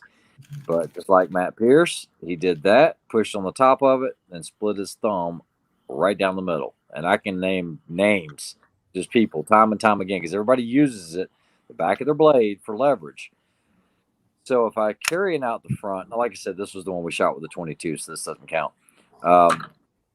This was actually a one that we were doing some laser engraving testing on, but I like the SEs, but I would say for hard use, because an out the front does require maintenance. You are going to have to spray it out and lube it a month probably. Go with the LUDT or SOCOM Elite. You'll never regret it. If you can find one. Yeah. It's the same with the LUDT right now, too. I mean, I'm sure you can find them on PVK kind of stuff, but like, can't go. Hey, do you guys got any of these? Because they don't got any of those, which is a bunch of malarkey. WTF likes the direct Delta. I don't know. I like the folders. Single edge all the way. I need a deal on that Scarab too. Yeah, they're just not around right now. Now Elfster's really taking off. Yeah, you better get the tension going. Hey, conservative sniper hunter, you're not missing much. If you didn't watch my last video, I was just goofing off at the range, trying out some different things. Yeah, Mr. No Tripod. What the hell? I wasn't planning on even taking a single video. I get out there, the place is a ghost town. And guys, or Rick, you would not believe the Bay 3. The Bay 3 that they just cut in out there it's freaking incredible. For Yeah, that, it's got corners and shit in it. it's a horseshoe. You go in and it wraps around in a horseshoe. There's an island up on top, like a plateau, where you can shoot down all the way around on the targets. But when you get inside of that, once you get in the back corner, a true 360 range, because the opening's in out of play. It's nice. Yeah. Frank was telling me what he was working on last time I was there. There Mr. he Two is. Strikes. What's up, Mr. Two Strikes? The man, the myth. For a week. I just had my second strike this morning when I got the email notification. What a bunch of horse. I had 15 videos removed within the last 3 weeks. They removed them? Removed them. The whole precision reloading series has been removed. A couple casting videos has been removed. That one video that I did as a arrogant rebuttal, that got flagged as violating community guidelines and harassment. So, yeah, it all points to what's going on. It's BS. But Move over to Rumble. Really don't freaking care. I just another channel. They're gonna shut me down. That's a bunch of horse shit. It is, dude. It goes to show how low people could get. It's a freaking 2,000ths of an inch measurement. I mean, really, the whole point is folks is learning to reload, get out there, learn to shoot, have fun, teach somebody how to do something. You know, that's the whole point of this community. I don't understand the controversy and how people get their panties so wadded up over a video that was done arrogant. Possibly, that was done intentionally arrogant. It's not my demeanor. Yeah, you're one of the nicest I've ever met. And it's like, really? Yeah. They get 2 strikes because of it. Yeah. So if you get one more though, you lose your channel. Oh yeah, I had 2 strikes within this week. This week I got 2 strikes. So I got one more. Well, it sounds like we're gonna have to go visit him and do some. You know that one video where he loaded an extra 2 grains of powder? That's unsafe. That's really unsafe. Yeah, I don't understand. Really don't. You know what? That's the fun. I've never had any issues at all. I never had videos removed until all of a sudden that happened. That video was put up, and then like literally 3 days later, I started getting, first of all, death threat emails. Been getting emails from everybody. And then yeah. Dude, that's awesome. It's freaking funny, man. Amusing at least, but whatever, I'm here just to have fun. I do videos just so I can have fun and show my kids. Can you appeal it? What's up? Have you tried to appeal it? Yeah, I sent a couple of appeals right now. Hopefully they get back and remove at least 1 strike. The thing about the strike system, what seems to be the pattern is that they'll give you 2 strikes, kind of like to scare you. And then that 2-week period goes by, and then they remove 1 strike, and in 90 days it falls off anyway. And then they don't mess with you after that, for a while, I guess. But I haven't heard of anybody getting strikes lately, but this happened to me. What? That's such bullshit. It does. Yeah, I had a lot of videos. I actually have 2 videos that I have uploaded that I just haven't turned public yet. So, I can at least put that out there as far as content wise. But I have a bunch of ideas.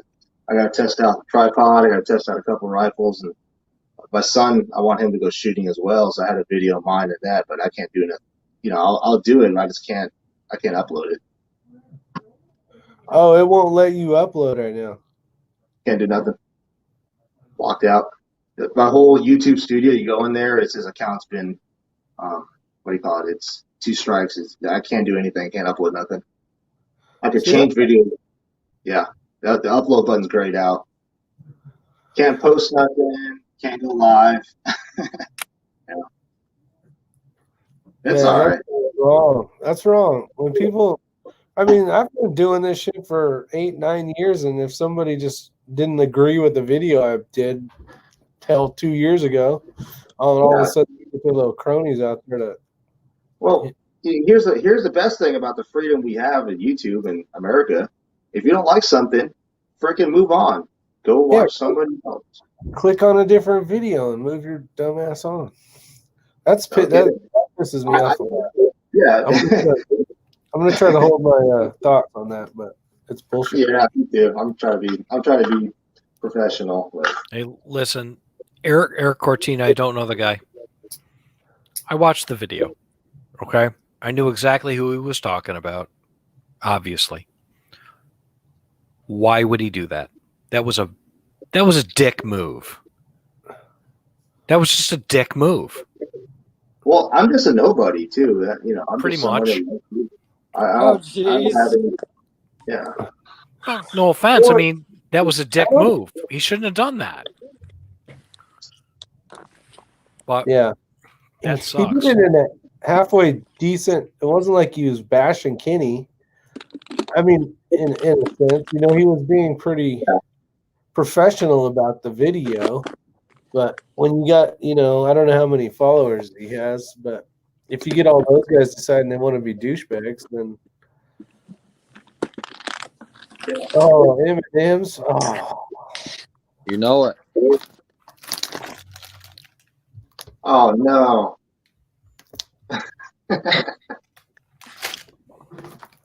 I needed something. What up, Yeah, in the TB? meantime, I got a local F class match in the video tomorrow. So 600-yard F class match, FTR. That's round right here. Very good. You know what? That's Is that something. 2000s? That's not 2000s. I don't want to do it. No, that the whole funny part about that is I've learned this from family members that have been pro shooters. A lot of my stuff that I relay and channel is the fact that I have opportunity to sit down with a lot of accomplished shooters around here, especially around here. This is a retirement community. All these guys do is go out and shoot interests. That's all they do. A lot of them have some extensive background in the military. Some of them even are missile engineers for the Navy. It's insane the knowledge that these guys share. So, but the one thing that I came to find out is everybody has a different technique in how they do things. There's not one way that's right. Every rifle does something different. But learning these techniques allows you the capability to see, hey, I'm trying to make this typical rifle shoot. I can't get it to shoot, but hey, I was taught this. Let me try this out. You end up finding out, hey, that works, but it doesn't work for this rifle. It's just tools in the toolbox. So, to me, I love learning a lot of ideas on how to do things. So, I'm not saying one thing's right or wrong. There's a bunch of different ways to do something. If it was me, yeah. He's just Listen, man. I'm going to bump just because it makes sense not to rock your rifle when you're trying to get your time down. So, look, your video was good. I watched your video. It's a way to do it.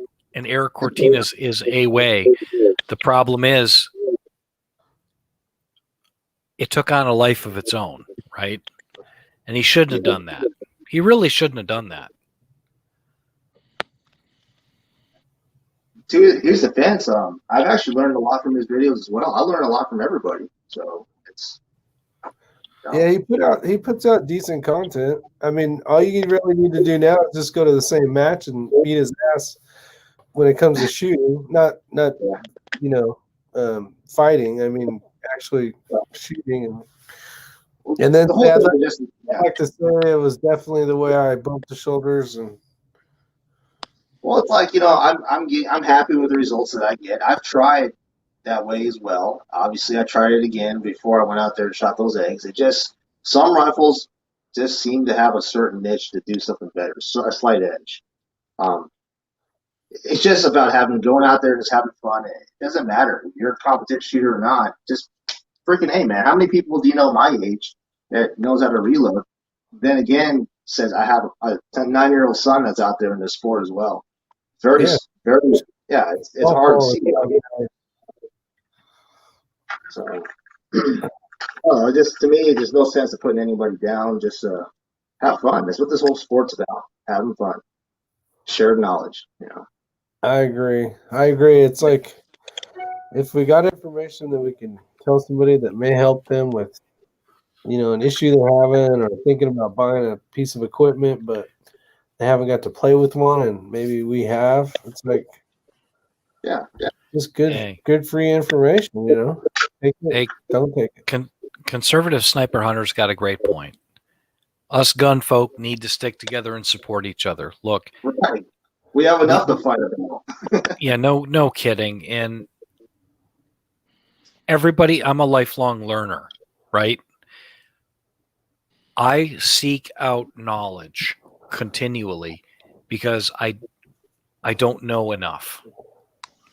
I know enough to be dangerous with a lot of things. I want to learn more and more and more and more and more. Eagle, you did a great job with your video. It's a great video. Eric shouldn't have done what he did. He really shouldn't have done what he did. Yeah. It's just the consequences I'm facing now, which is not even anything. I don't know why I even deserve it, but I appreciate it. You don't deserve it. You didn't do a bad job in your video. I've been reloading. How old are you? About 34. Okay, I've been reloading longer than you've been alive. Right. No, I'm serious. For real. Yeah, exactly. And I got to tell you something. There's absolutely nothing wrong with what you said. Your message was good. Your technique is absolutely sound. It's a way to do it. Eric Cortina, he stepped on your neck. He shouldn't have done that. Yeah. But he's a smart guy, but that was a dick move. Yeah. Maybe I'll beat him in a PRS match one day for you. Well, funny story about that. Like I said, my uncle was a competition shooter. His last meet out there in Texas was a PRS match. I was out there with him. So Eric didn't do too good, but he did admit that he's not a PRS shooter. Obviously, he's pro behind a rifle. A PRS is a whole different ballgame. We may bump into a competition one day. You never know. I'm getting into that class match. I'm doing local matches because I'm just a typical person. I can't afford, for one, to take off work and then go spend $1,000 on a weekend to go do a professional match. I'm just a blue collar worker. One day, Listen, eventually. Yep. Nickel's worth of free advice. Yeah. You willing to take are you willing to take a nickel's worth of free advice? Sure. All right. If you ever bump into him, you take him aside man to man and you just look him in the eye and you say, "Hey, listen, I respect you greatly, but what you did to me was bullshit." Right. That's it. And you shake his hand and you say, "Good luck to you. Move along." Yeah. That's it. I'm way over it. Just, yeah, I agree. You never know. Sucks. Never know. The Western PRS matches have just started up, so I'm starting to get into some of them. We'll see. You never know. Kenny, you going to shoot the CD match? I'm talking to the wife about it. I'm working it, man. I'm working it. I looked at it. That looks like total fun of what I love to do. I love, long hikes like that and just going out there with actual real natural obstacles to positional shoot. That's what I love doing out here. So, Eagle, I'm going to have you build me a gun. Yeah, Okay. You're going to build me a gun. I've been thinking about it. I've been really, really busy. I'm going to have you build me a gun, 6 Creedmoor, 26-inch tube, something I can take to a PRS match, and maybe I'll come join you boys. Awesome. Right. Here, let me show you the ring I just got in. Ooh, cool. What's up, Hitting Steel? Now we can geek out on a reamer. Awesome. Ask him if that's Dave Manson reamer. Dave Manson? Yeah, that's all you got to do. Okay. When somebody tells me to do something like that, I'm not doing it. Just pro tip. I've fallen into that trap once before. Never doing it again. I'm not that way, Andrew. We're going to find out in a second, aren't we?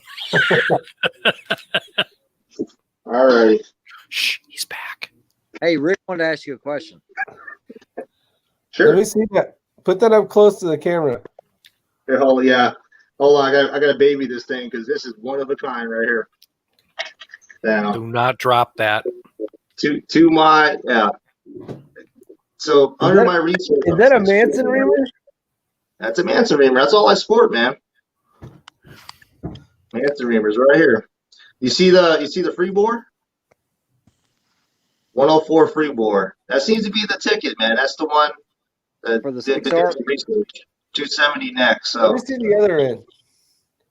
oh, piloted in. I really don't like piloted reamers, but this is the only one he had. That he could reground to the specific specs that I wanted. I like solid reamers there. That's cool. That's the first time I've ever seen one of those, so that's what I want to see.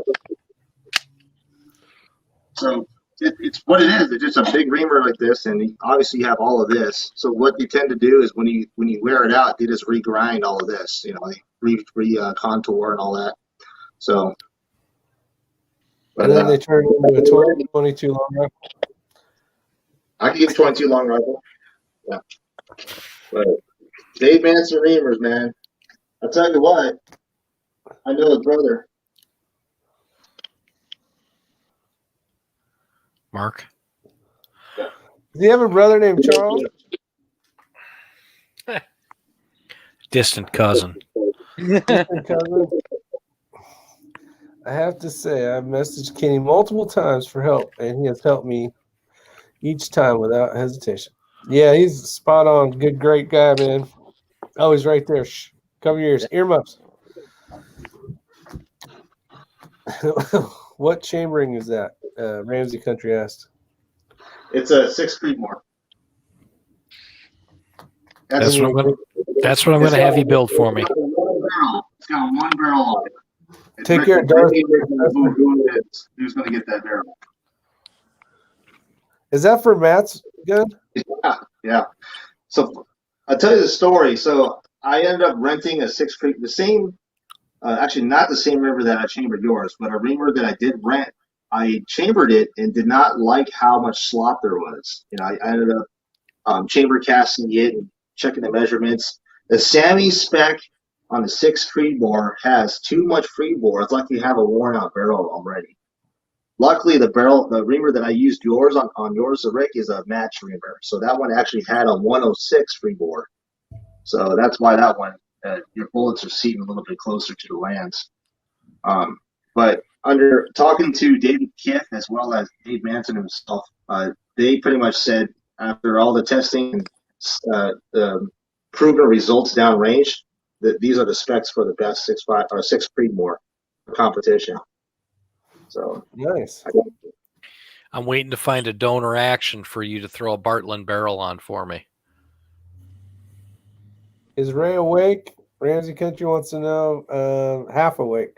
He sleeps with his eyes open, hanging upside down in the corner. Yes, he does. Matter of fact. You guys know me too well. X-Ring has almost twice as many subscribers. A guy house spells his name like a girl. What? What? What? X-Ring has Spells his name like a girl. R-A-Y. I don't get it. Okay. I don't get it. Tim, have you been drinking as a guy? I've been drinking, and that still doesn't make any sense to me. I mean, West Covina. What's up, You're Weston? Sorry spot about on. the strike, Kenny.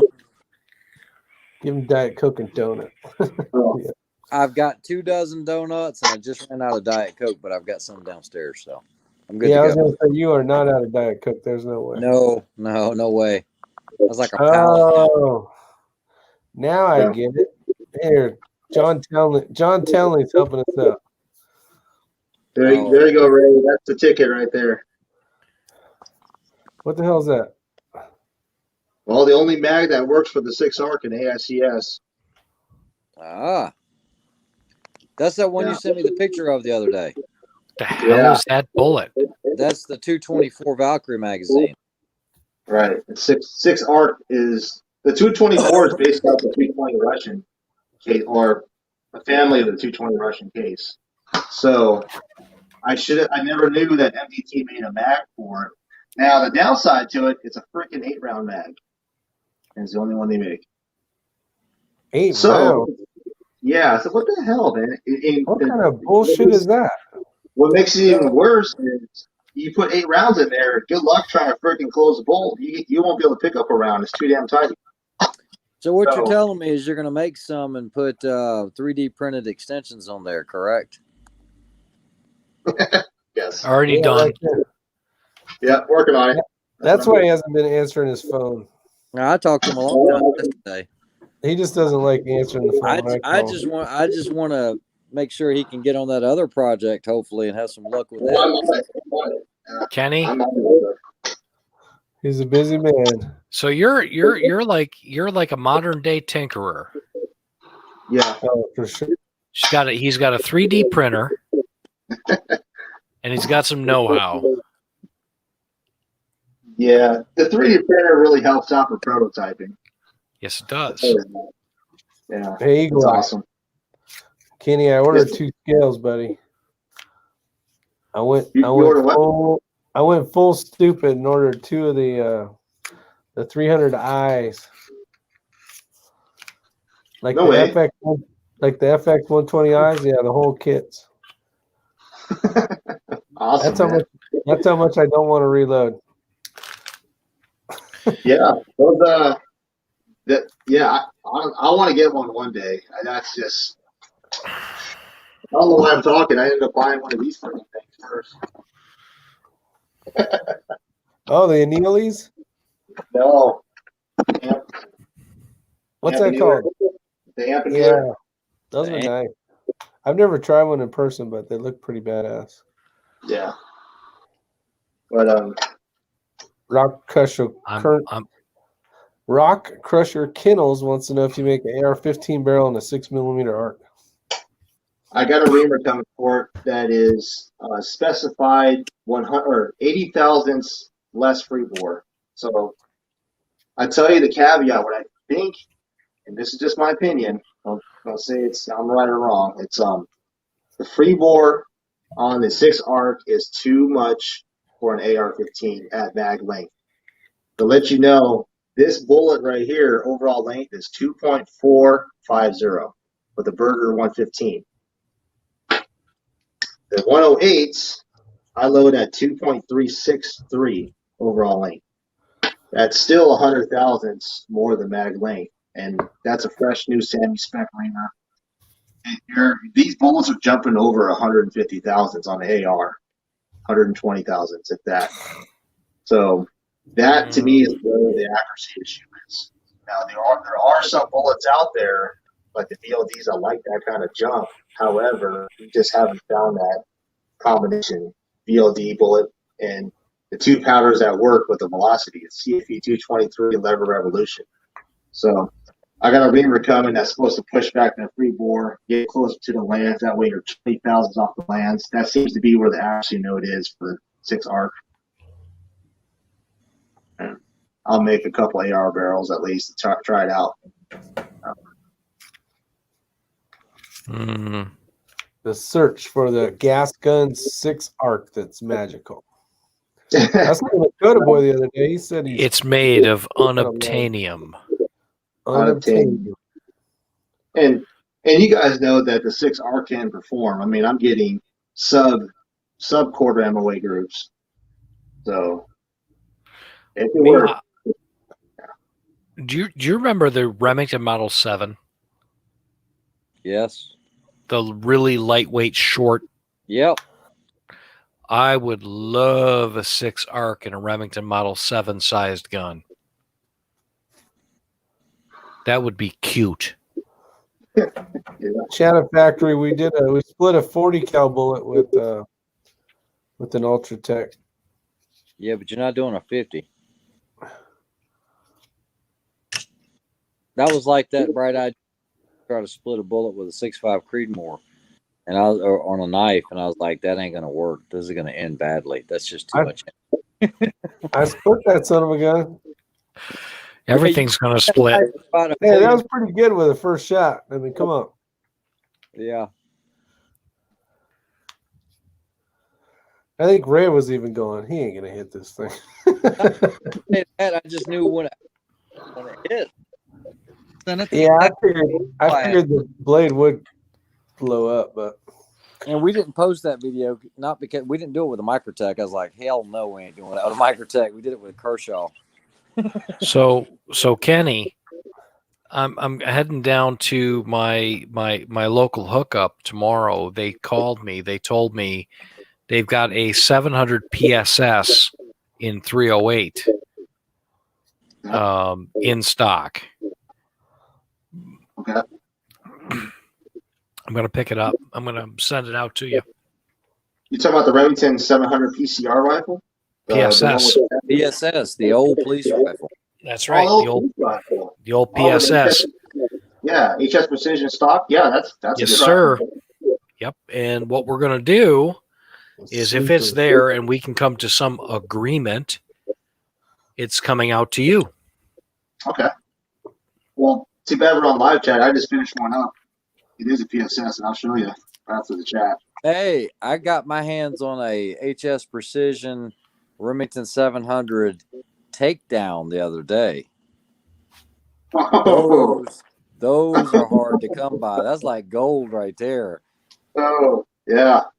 You know, with this whole ordeal of Remington, I hope they still make the 700 action and the quality either stays the same or better. Better. You know? Can't fall off the floor. Yeah. I've had a couple of 700s recently. I'll show you one also that was definitely done on a Friday. Yeah, Friday afternoon, 4:30 gun. Yeah. When you put die cam on the bolt lugs and notice only one bolt is getting contact, that's not good at all. One side of the bolt. Yeah. That's just to make the bolt seem smoother as you goes. You Yeah. know. Yeah. Oh. The second one's just there for the looks, buddy. Just ain't nobody do that. I've had to TIG weld and re-drill and tap scope holes after squaring up the actions on at least 3 of them so far out of 5. Consistency, Kenny. Consistency is where it's at, buddy. Yeah. To me, that's where I'm at. And no wonder we went into chapter 11 not once. The big deuce. Sniper ones. Explosive target. You got any tannerite you can blow up in Arizona? Because around North Carolina, just make a big damn mess. I have, so funny story about that. I have at my fire station right down the road 400 pounds of goodness of this stuff. So this stuff is tannerite on steroids. You come out here in Arizona, there's, I don't know what's in this stuff, but it's friggin' potent. I don't know if you're from Powderworks. It's locally made here. Not your Papa's binary. Yeah. So we have a shop out here that's sponsored.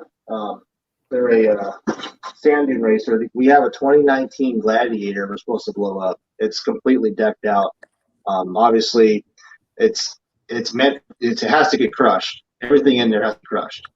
So we're going to send it out royally. That big old hill that I shoot at, we got the fire department all in on it. They said that they'll spot it. They'll get the permission, everything without ambulance nearby.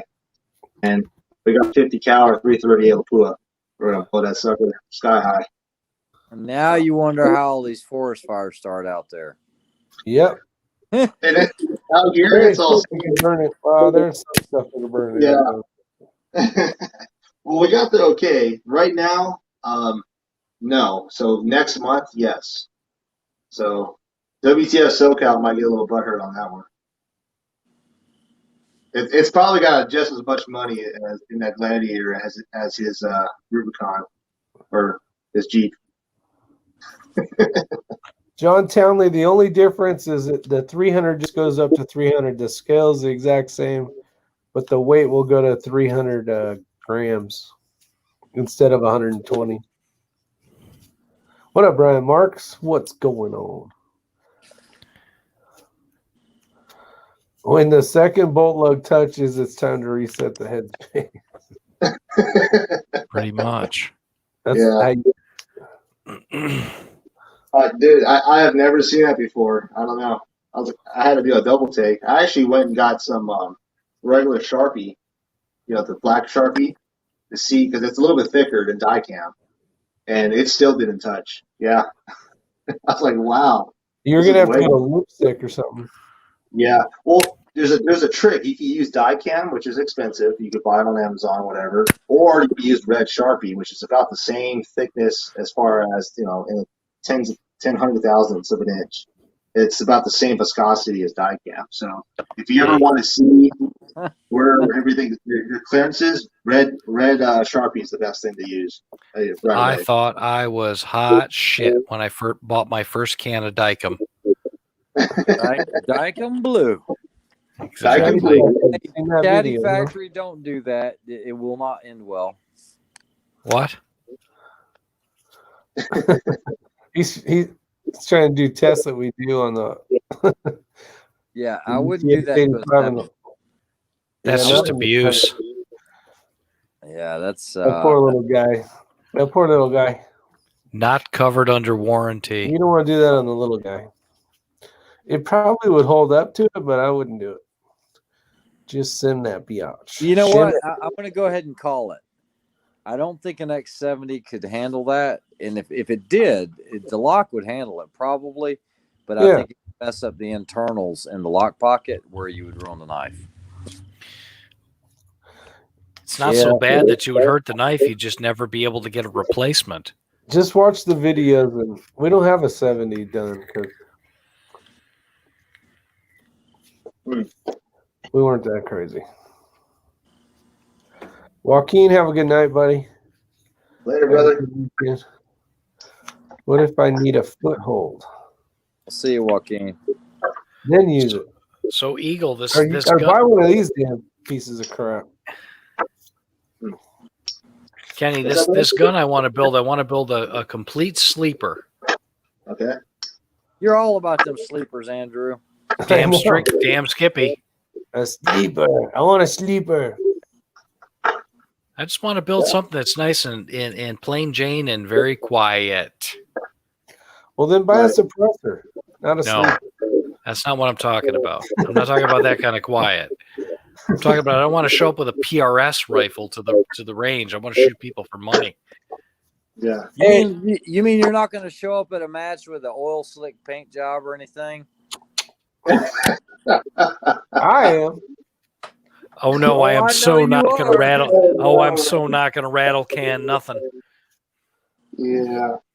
Oil Well- slick. What you talking about? You gonna be oil slick with a chartreuse vest? What are you talking about? Oil Slick Rick's my Says- name. Says, look at me. Oil Slick Rick's my Licky, name. Ricky Dick. Missing targets is my game. There will be no fame, no shame, no pain. Oh, you know I was rapping. Bam. I just want to. rattle Ray. can all the things. Ray, I gotta tell you. The last time I went down to Quantico, there were these two fellas there. They had the most expensive shit I've ever seen in my entire life, aside from you. They could not hit the broadside of a barn. They had an Accuracy International and 6.5 Creedmoor. They were shooting at 400 yards. They couldn't hit dick. Mm. You They still couldn't- gotta shoot well. That's a pistol shot. Exactly. And I'm sitting there with my Ruger AR-556 that I tuned up a little bit, and 5.56 with Wolf ammo, and I'm ringing the shit out of their steel target at 400. They couldn't hit anything. I want to build a 6 Creedmoor, nice sleeper, nice and quiet, and go out there and shoot 1,000. That's all I want to do. That's Right. my idea of a good time.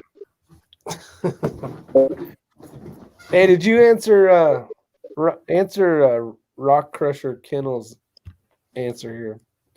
I think I know your answer, but get on it. Yeah, before he does, I got to go, guys. We'll holler at you later. Thanks for having me on. You guys Have a good night, buddy. I got to go walk the pup. All right. Bye. I'm going to go walk the pup. Guys, thank you very much for having me. Have a great night, Kenny. Be well. You too, Thank you. I'll be talking to you soon. That- Rick, be safe and coast into your retirement, will you please? I'm gonna try. Take Yeah. care. Bye. Bye. Later. Okay, so there's a downside. The TC Compass, I actually have a video coming up. I actually rebuilt one to a 6mm Creedmoor. Now, it cannot be converted to 6-arc, and the reason why is because the 6-arc uses a PVC bolt base, which is a .440 bolt base. The 308 is a .473, so it's slightly bigger. So if you have a bolt that's a 473, you're not going to have reliable extraction. You're going to have all kinds of issues. The only way to make it work, back in the bench rest days, a lot of folks were using Remington 700s and using PVC cartridges. They're using an M16 style extractor. So I've heard of that to work with the M16 style extractor, but you can't use the TC Compass and do a direct 6-arc build. Sorry, we got a call. Hold on. No problem. So yeah, that's the downside.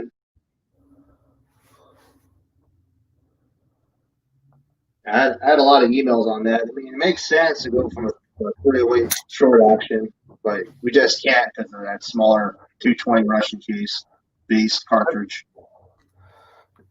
Isn't that off the Valkyrie? Same style. Yeah, Valkyrie. So the thing is, if TC Compass made it in the 224 Valkyrie, then yes, or 6.5 Grendel.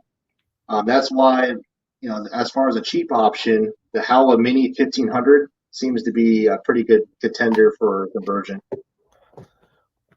Hey, did you ever get those Howas in? Yeah, I got them. I got them back here. There. Was it a good deal or what? It's to me a smoking deal. Yeah, I figured you'd enjoy that little tidbit of info.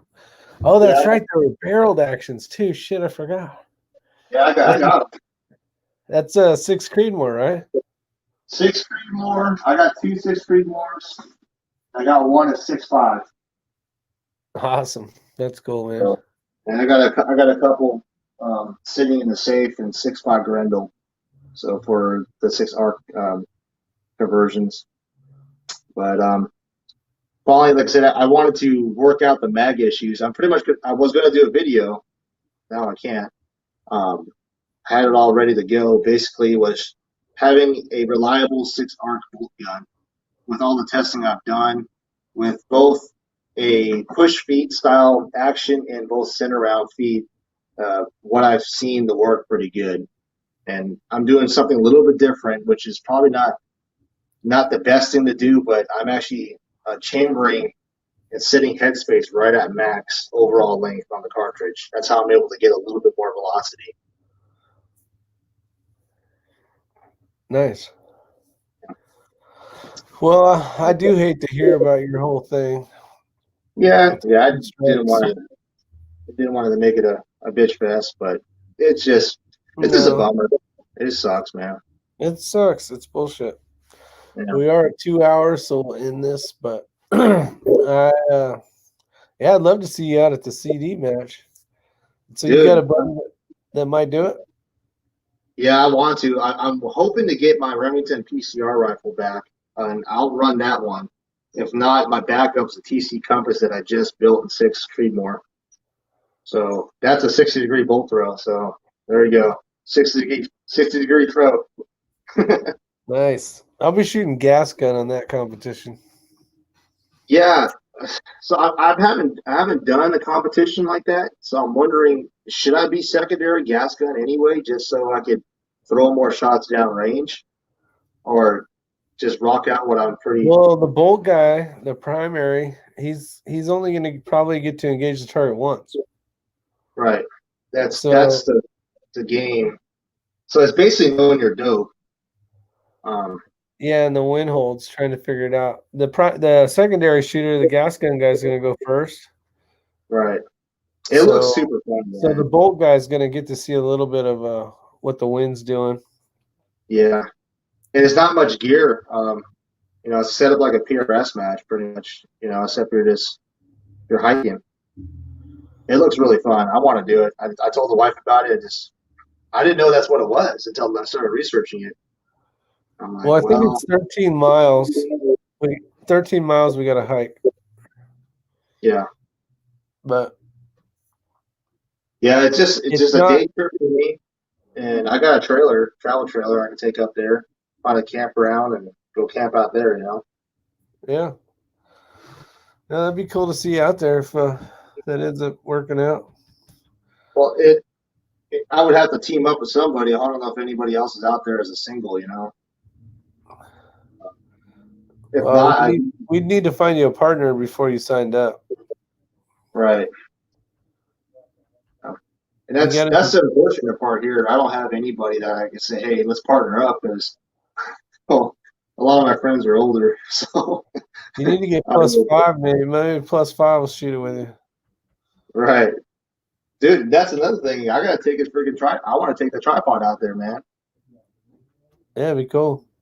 Yeah. I've been playing with it over here. Actually, I'm gonna do some positional shooting tomorrow. Practice a little bit. I do have a PRS match on November 11th. I'm gonna go to. Awesome. Awesome. Very awesome. All right. Well, we will continue this disaster later. Hopefully everybody has a great weekend, and we'll see you on the next one. Bye for now.